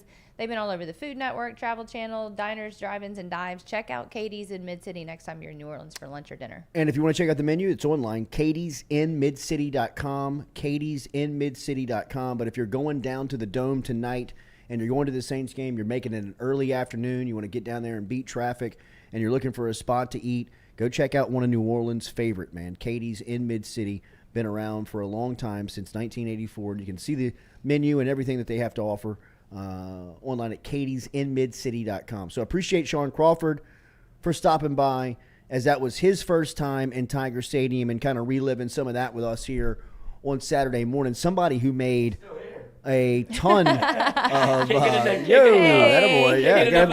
front row seat. Come into the studio this morning. But he's in New Orleans. Why New Orleans? He's going to the game tonight. Oh, are you going to the game tonight too? Okay. No, but I'm going to give him some gear, and I have that. Everyone come up tonight. Everyone come up tonight. Keep it going, dude. It only gets better. Keep it rolling, bro. This is a new addiction. I'm just letting you know. Take the game goes into overtime tonight. I've been at 2 games this week, and they both went in overtime. And Saints will win. So take that. Okay, that's weird. I'll take there it. he is. That's pretty well. Shaun When Crawford, you're hot, you're hot. Mr. OT. Heck yeah. I'm hot. All right, I'll let you guys go. Are you sure? I saw him Saturday night. He was hot, bro. He was hot. You can stay around if you want. So Shaun Crawford made his first visit to Tiger Stadium. Somebody who has made numerous appearances in Tiger Stadium is Chris Fowler. In fact, check this. Fowler was the sideline reporter in 1988 at the LSU Auburn earthquake game. No way. October 8th, 1988. If you pull up the crew, the talent on that game, he was the sideline reporter for that game that night. So he mentions, and there is a piece of social media that is out there, and Herb Street and Fowler do this routinely after their game, where there's a name to this. They call it, damn it. There is a name to this. But he says it. He says it on the opening. He says it on the opening, like right when he comes in. They're a little toasty. No doubt, and they're sipping on some wine. They're flying maybe private. Maybe a little whiskey. Yeah, right. They got their suits still on. Maybe a little rum. But Fowler is as professional and as buttoned up as you will ever find in that role. For my money, I think he's one of the best.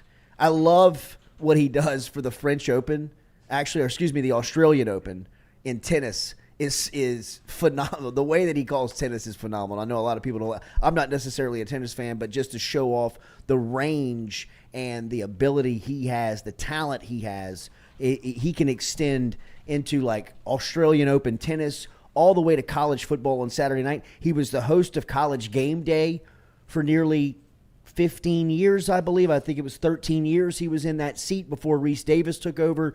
He is, for our country, one of the best voices in sports that we can offer, right? Firm, confident, Professional.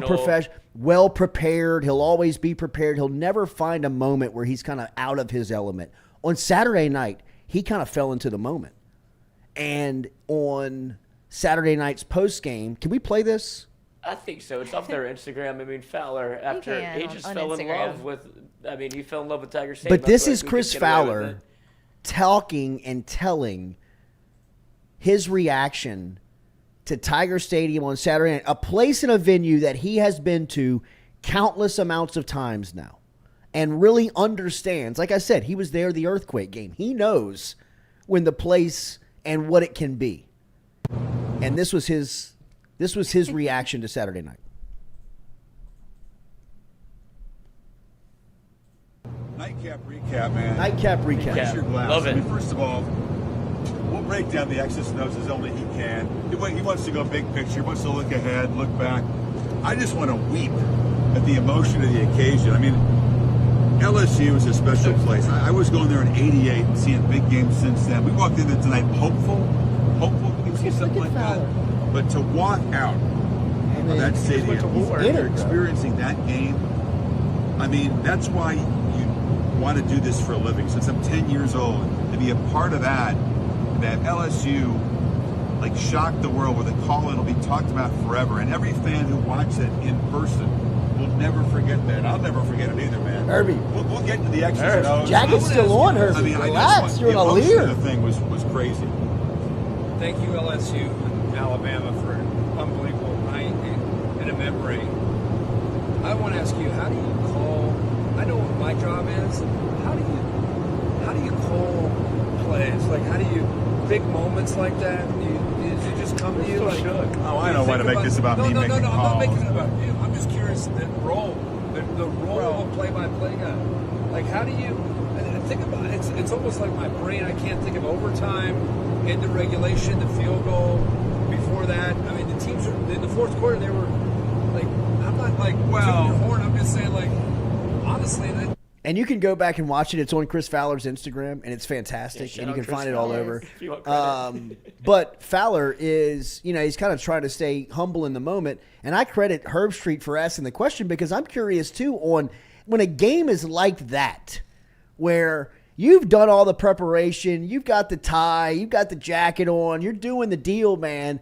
But it's getting into just like these crazy back and forths of a fantastic game. And Fowler, his call was incredible. He kind of fell into it. I mean, like, his call sounded a lot like a home version call for a radio broadcaster. I mean, it was as if he was so in it, and he was, as you heard there in his explanation, that, that night gobbled up everybody. It did. Bro. I mean, like, there is nobody. I've never felt emotional in Tiger I told Stadium. Jordan and his two buddies, I'm like, y'all are going to remember this for the rest of your life. I was at the earthquake game, and to this day, I can still see it. I can still feel it. I can still remember what it was like when Eddie Fuller caught that pass and the place exploded. I mean, people in the aisles dancing, hugging, kissing, high-fiving. I mean, it was mayhem, right? And it was the same for Jordan. I'd imagine it was for your experience. Everyone. What was your experience? What happened? Was unbelievable. I mean, it was like a shift. I felt like an internal shift. Like, I felt like emotion that I've never felt before for LSU. I mean, I hate to say that, but y'all know who I am.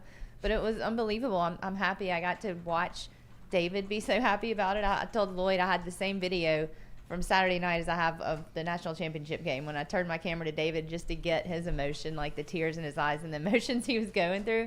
I mean, it's unbelievable. really. It's super exciting. It's like nothing that I've ever experienced as a college football fan. No doubt. Clearly. It's a visceral experience. I put it on the poll also. Is it a top 5? I said recently because I don't want to go. Oh Lord! I mean, do you top 5? That's what. Well, I didn't want to get caught in the moment. I was trying to be partial to what we do. Adding it to the list.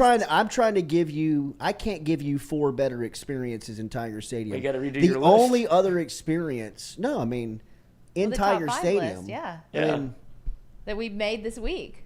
Like, now you got another That one was to top add five to it. Bama games. Yeah, we now got I think we got to replace do one. top 5 LSU stadium experiences now. Oh, for sure. I mean, I think that the LSU Florida, this is just for my money. Like, I mean, I'm sure that I wasn't at the 1979 USC game. There's a generation of people that believe and tell me still to this day that it was the best game and the loudest and the most intense game they've ever seen. LSU lost that day. I would say the same thing about the 2012 LSU Alabama game. Mm-hmm. That was as good of atmosphere as I can ever remember at LSU. Pre-game, in-game, post-game, and LSU lost.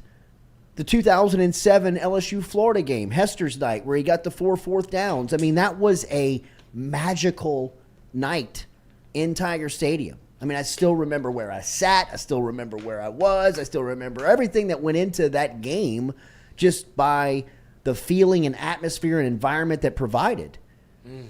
I can't think of one that was any better than what I saw, experienced, felt, and went through on Saturday night. I hate to be a prisoner of the moment, but with so much experience in one venue, game, place, you got an idea of what's the ultimate and what is a down feeling of the atmosphere. That was the ultimate on Saturday night. That was as good as it gets. The Georgia LSU 2003 day game, 2:30. I remember walking into that one with an intent, like this is the center of the college football world.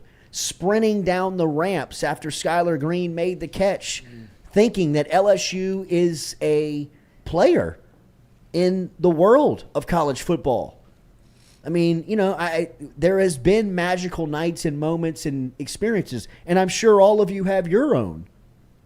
But for me to be there with my son, my fiance, his 2 buddies, people around us that people that you experience LSU games with, going through that will be something that I will remember forever. I mean, that picture of Jay in the middle of a sea of people. I mean, we are going to have that framed. You have to. And put somewhere that, I mean, you will see that in my office, in my home for 80 years. Mm-hmm. You know what I mean? Like, that will be around for my grandkids to see. You know what I mean? That was just a night that will always be a cool and great experience, and I know all of you have your own. Mm-hmm. Stephen Miller 2000 game, Tennessee game, great one. See, what I kind of compared it to was exactly that. Like the 2003 Georgia game, it's like a LSU statement. LSU's here. Like that's what it kind of felt like, a changing of, not a changing of the guard, but they're announcing themselves as back into the college football. Like we're in the conversation now. Mm-hmm. Like because in 2019 against Florida, I would say it was a great night game experience, but you felt better than Florida that night. Like you felt like you were going to win the national championship that entire year. I mean, the LSU fans were dropping sack on these people. They chomped them out the stadium. That's when you knew you had the best team in the country, and that's an experience in itself. Mm-hmm. What happened Saturday was whatever the national media thinks about LSU, throw it out the window. LSU's back. That's what it felt like to me. It's like this is an entire changing of the guard. It was a statement game. It was a statement of... I don't know if it was a changing of the guard as much less of LSU's back at the table. Right. Yeah. You know what I mean? Like LSU is a big boy. Les Miles, Ed Orgeron, though, it's a kind of a fun little thing. Like, they'll get hot every, 3 years or something. They're always kind of going to be around. This felt like, buddy, they might have figured it out for the first time in a long time. No, I think that the college football world knows that they have now. The data is too easy to go to. Look at how much they've improved. Look how much every single week they have a plan for what they play. It doesn't matter if it's Mike Leach's air raid. It doesn't matter if it's a true freshman in Robbie Ashford in Auburn. It doesn't matter if it's Anthony Richardson at Florida. It doesn't matter if it's Lane Kiffin in Ole Miss. Bryce Young in Alabama. The LSU defense has a plan. And I'm not that guy and make excuses, but I'd love to see Tennessee again. Mm-hmm. You know what I mean? Like you catch LSU 10:30 on a Saturday morning where they fumble the opening kickoff and it's 10-0 before 60,000 people sit down. you did it. You won the game, and that looks like a very much better win for Tennessee now, this LSU win does. But I would love to catch Tennessee again. And I'm not saying that LSU beats them, because I have a ton of respect for Hendon Hooker and that Tennessee offense, and I know that they were throttled on Saturday, but they're still really good. Yeah, and they would be a hell of a matchup for LSU. But they're not as wide as the gap is of the score indicated the last time they met up. And I'm not blaming it on 11 a.m. I'm not blaming it on special teams. That was the game, and Tennessee won. But LSU's a lot different of a team than they put forward that day. And every team has one, right? Where one Saturday, one Sunday, one night, you come out there and you're just not yourself. You suck. And, there's nothing that you can do about it. Speaking of matchups, honestly, what do you think Alabama's going to do to Ole Miss Saturday? I think that Alabama's going to be – yeah, Alabama's not – and they're good. Oh, yeah, they're good. I'm not saying – But they're not Alabama. Right. They're not – but they're the angry Alabama now, that right? we know. I don't know Revenge how much that Alabama. scares people. That's anymore. what I'm saying. Really? Exactly. You know what I mean? I don't know how much they intimidate. They're not going to intimidate Kiffin, right? I mean, Right, like he's I not guess going to be not. nervous or scared for the moment. They Of might revenge have Alabama, they might though? have better players in certain spots, right? But still, Alabama has issues. Are they home or in Oxford? It's in Oxford. Oh, I was hoping it was at Alabama. Oh, The one thing forgot that the you one were thing that almost goes lose. against Alabama now is that every week is the Super Bowl. Yeah. Like in Oxford, it's going to be the same thing it was in Baton Right, Rouge. exactly. Right? I mean, it's going to be an enormous buildup. There's going to be a ton of people. Mm-hmm. I mean, everybody's going to be coming in from – Jamarcus Russell was right next to us. Dominic Davis was up there. Cameron Jordan from the Saints was up there. Tyrann Mathieu was walking around. Tyrann Mathieu. Shaq didn't leave the field. I know. I'm talking about up in the I was suites and up in watching him all the time. in the stadium club. Shaq was on the. That picture of him and Emory is fine. It is awesome. It is awesome. Did you see Zac Efron out there? Was he there? I heard he was. I don't know. You didn't run into him? I didn't see him. So didn't Alabama, run Ole into it? Miss. What do you think is going to be the outcome of that game? I think Alabama wins the game, but I don't think that. I don't I don't think it's going to be a beatdown. I don't think it. I don't know if Alabama is that team this year. I'm not saying that they're not that program, Right. But I don't know if they have the team to beat you down, to Right. blow you out. Because they don't have to blow you out. You need Kayshawn. You need Brian Yeah. Thomas. You need somebody that can throw it over the top. You need Mingo, like Ole Miss has. Yeah. Man, watching Saturday on Alabama play, man, it's crazy that they don't have somebody that can extend the field. They don't have somebody that you can. They don't have Amari Cooper, Julio Jones, Jerry Jeudy, Devonta Smith. They don't have any of those Yeah, guys. it's a different and I Alabama. don't know. I was sitting next to an Alabama fan. He was a high school football coach. And was a really nice guy, man. Loves Alabama, obviously. But I was asking him, and he and I were talking shop a little bit, and I was saying, what is he missing in recruiting? You know what I mean? Because he's got guys.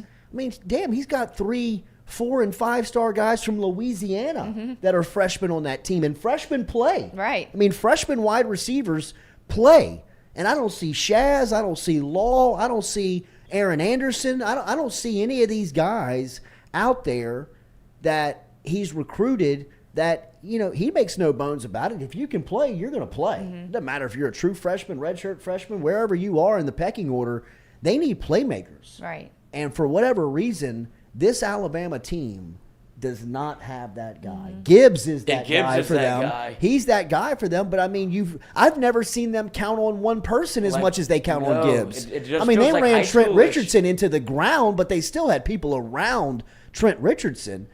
Gibbs they throw it to him, they pitch it to him, they hand it off to him. He is a.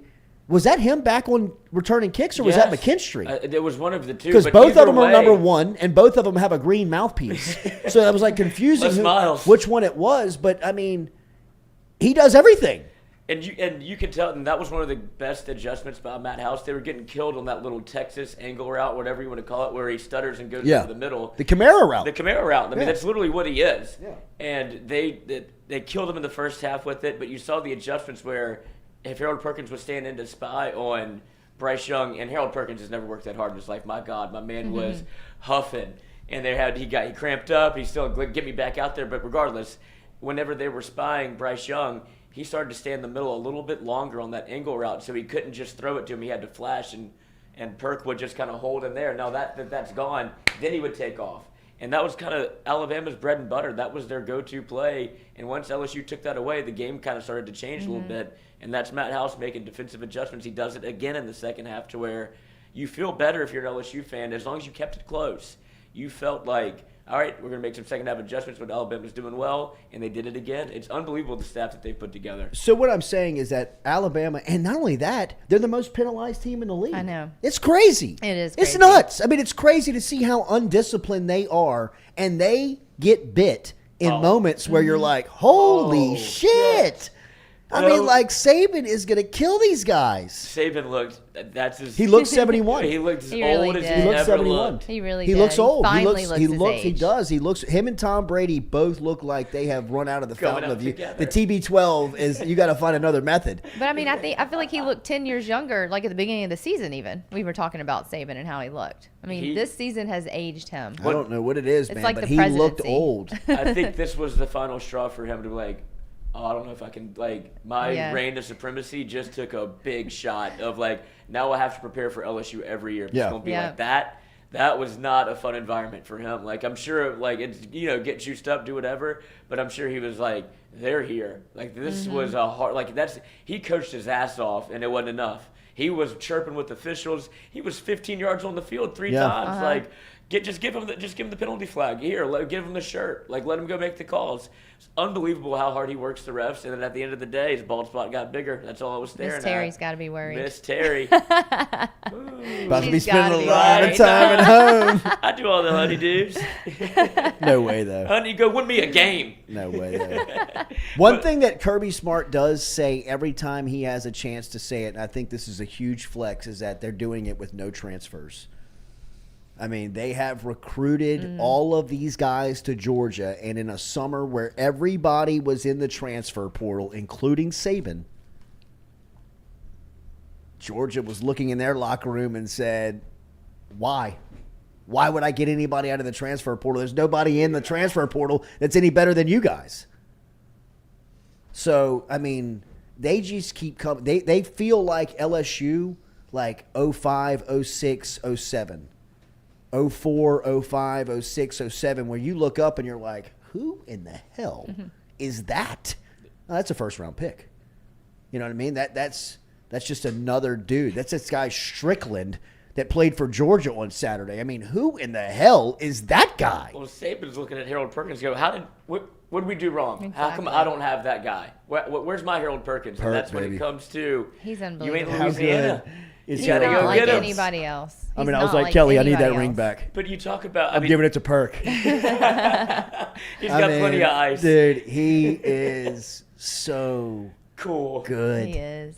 It is tough to really comprehend. I mean, it is. It I mean, is. it's just, it's crazy how much he affects the game. And then you could see the mental wear he had on Bryce Young. He was all up in his head. He's a menace. I mean, that first hit, he struck him.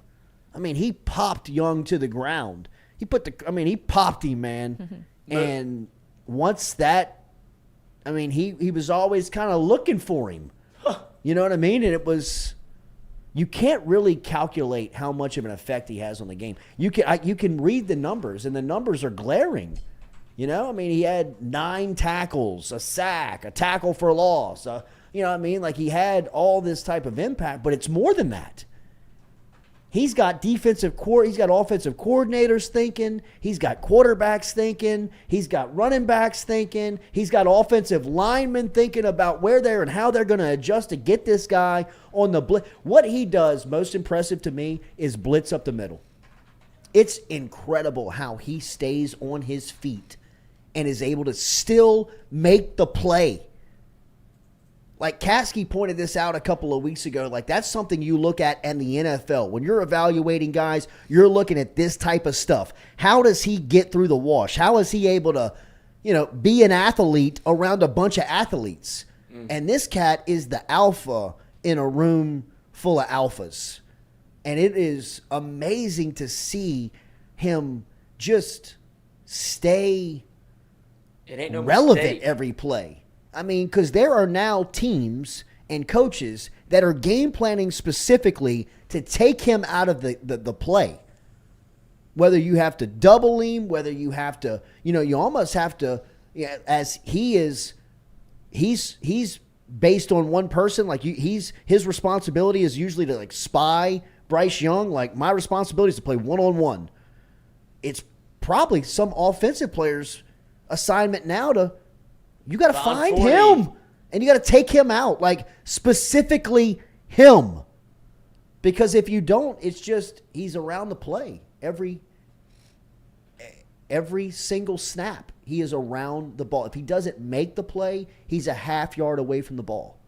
If he's not on the ball, he's around the pile.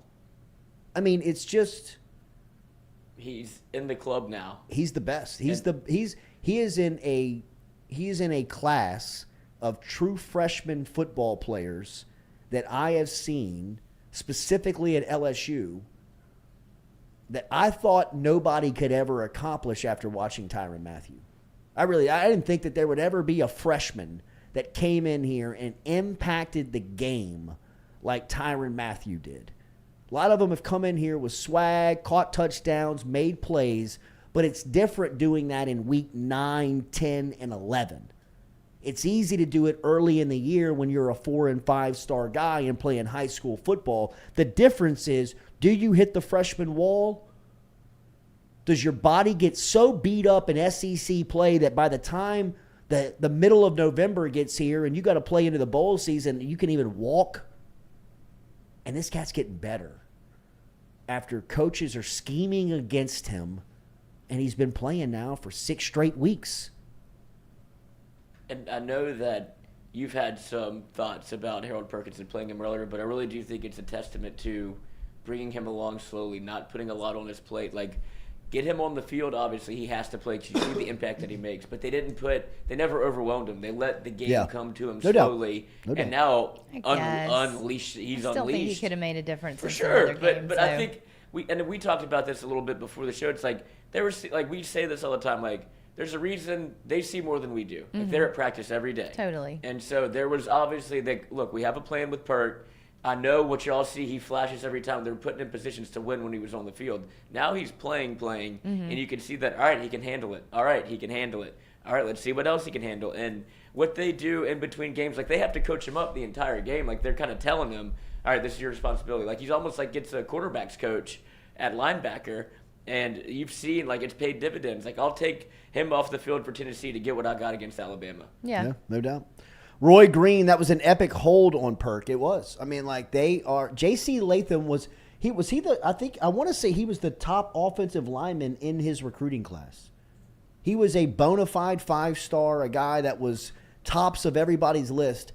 He couldn't block Perkins. He got to a point where he just grabbed him around the neck and threw him down to the ground. He didn't care about the penalty. He didn't care about the backlash from Saban. He didn't care about losing yardage. It was just, hey, man, I can't block this cat. I'm frustrated. I can't. I want to kick your ass. And it's just, yeah. And him and Ojulari on the field together, finding that formula is because B.J. Ojulari is just making – I thought he was the better defensive end on the field. Out of him, Turner, and Anderson. He flashed the most for He sure. He looked the most versatile. But it's the combination, right, of having them on the field at the same time where BJ is able to get pressure, flush Bryce Young out. It's a great combination. And then here comes Harold Perkins. It's a You're great, just like, you got 2 of them? It's a great yin and yang, where I'm looking over here and you're killing me on the backside with this guy. Little Kansas City shuffle. I mean, what a night. What a night. What a night in Tiger Stadium, man. And I mean, it can't get lost in the wash either of the Harold Perkins, like to keep that field goal after the Major Burns makes the play that you get him to 3rd down, and Harold Perkins gets Bryce Young again by the shoestrings. And you're just like, not many people can make that play. And Bryce Young tries to shake him. Does. Like he ball fakes him. He looks like he's going to throw the ball in his face. And Perkins never budges. I mean, he stays hot on him. And it looks as if he shoestring shackles him, but if you look back, he puts his shoulder pads on his thighs. And as soon as he hits him, I mean, Young is to the ground. I mean, It was, dude, that was a great play, but I mean, some of the ways that he is able to get around offensive linemen and not get thrown to the ground is amazing.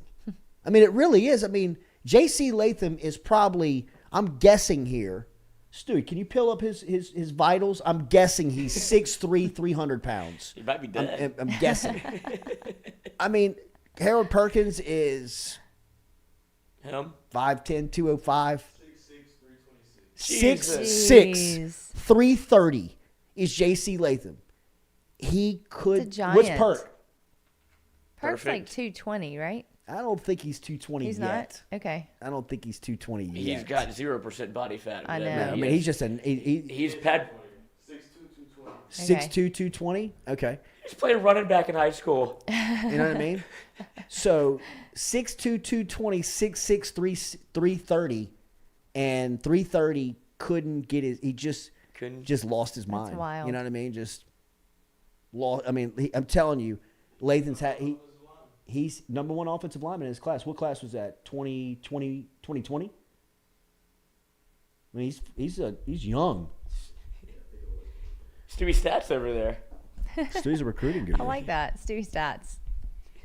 That's your new name. Yeah. It's, not only Perk, I mean, obviously got to give him his flowers, but the John Emery play, the high step, which never works, looks cool as shit. How he didn't step out of bounds. Yeah, that and the was fact that they didn't impressive. look at it. I know. Because, like, let's do the thing again, where it's like every play that's what's getting frustrating about going to college football games. Yes. Because every play has a flag. Every play's is either reviewed. a flag or And a review. flag. You can't Every you single can't get play. excited. Well, Or two flags. You can't You get into moving. it, yet it's always like, hold on, wait, what? You get excited and then you didn't notice there was a flag. Flag. Or that there was another one over there. I'll look Every for, time. I'll look for a flag before I do anything. Yeah. Like, I'll see a big play, I'm like, hold on.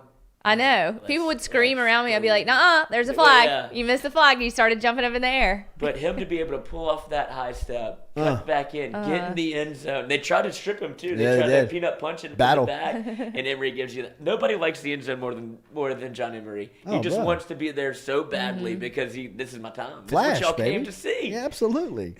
AP Top 25 poll was announced yesterday. Georgia got all but one first-place vote. One of them went to Ohio State. Whoever's covering the Ohio State Buckeyes that has an AP vote obviously voted for them because Georgia is clearly the number one team in the country. Struggle And it against is not Northwestern. close. Ohio State 2, Michigan 3. That Ohio State-Michigan game is going to be crazy. TCU 4, Tennessee 5, Oregon 6, LSU 7. I thought the biggest winner of the weekend obviously was Georgia. Not only did they beat the number one team in the country, get the number one spot back, looks like they're going to be in the SEC Eastern Division slot of the SEC title game. They also don't have to play Bama again.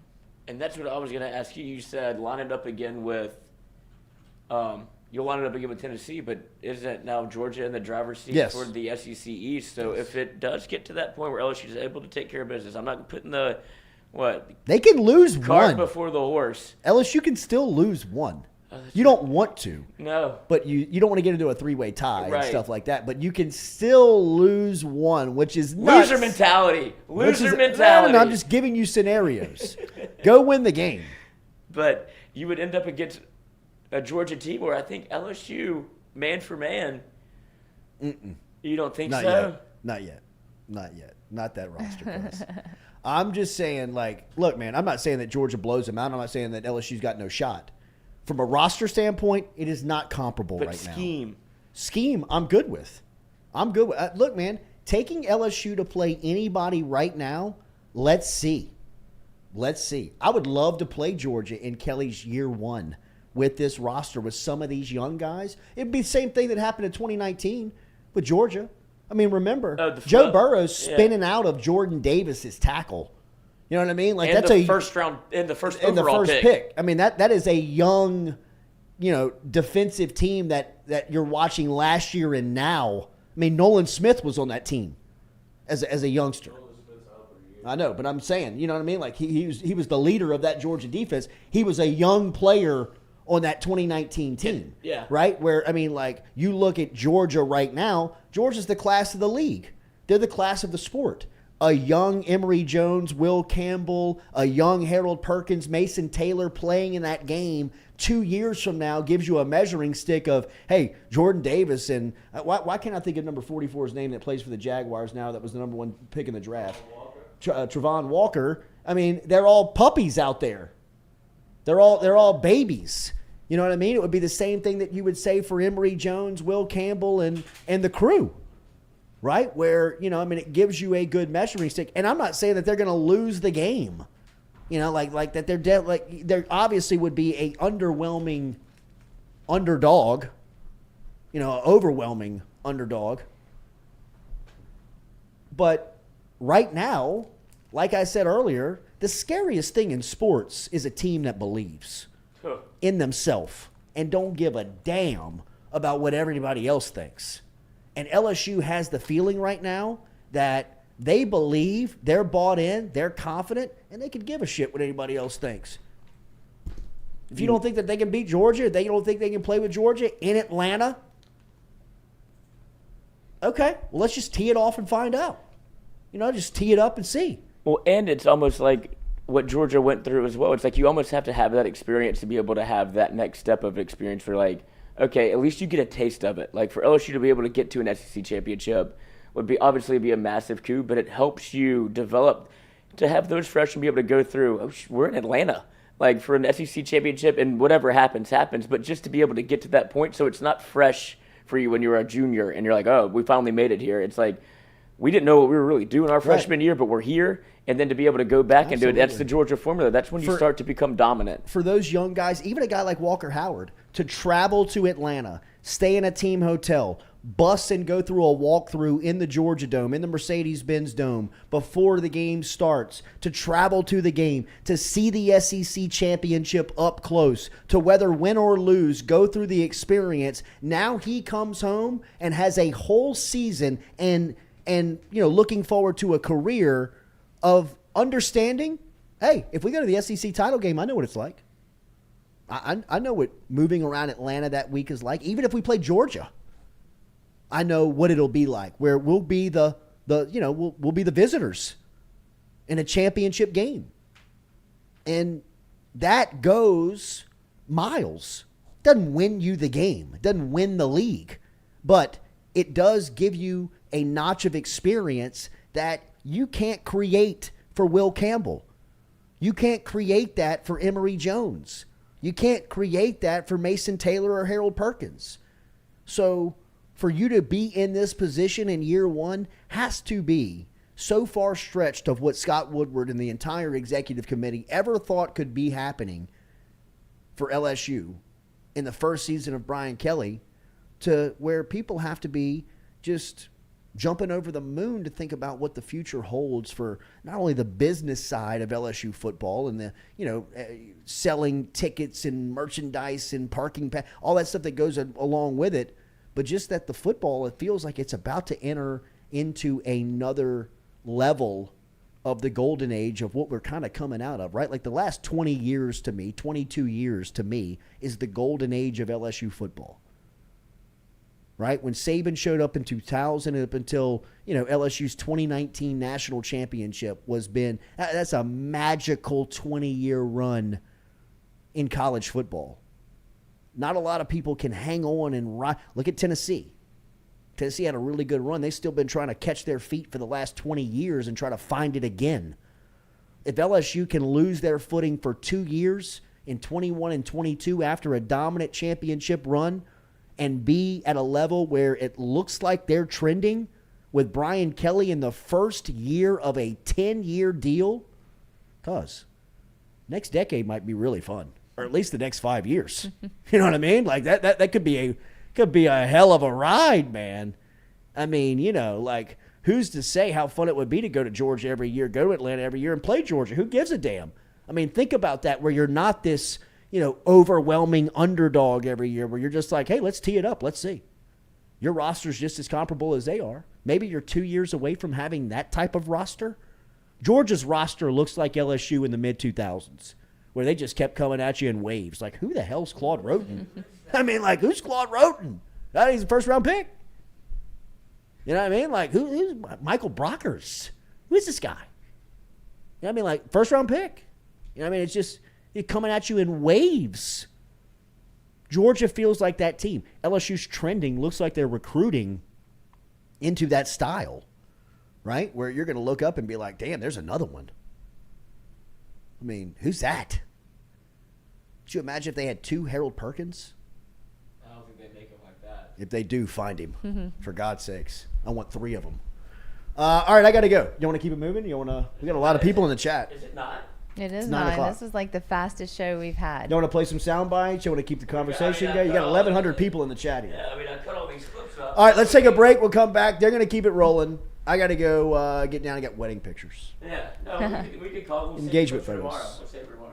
Okay. We got all week to do Bailey, this. tapping out.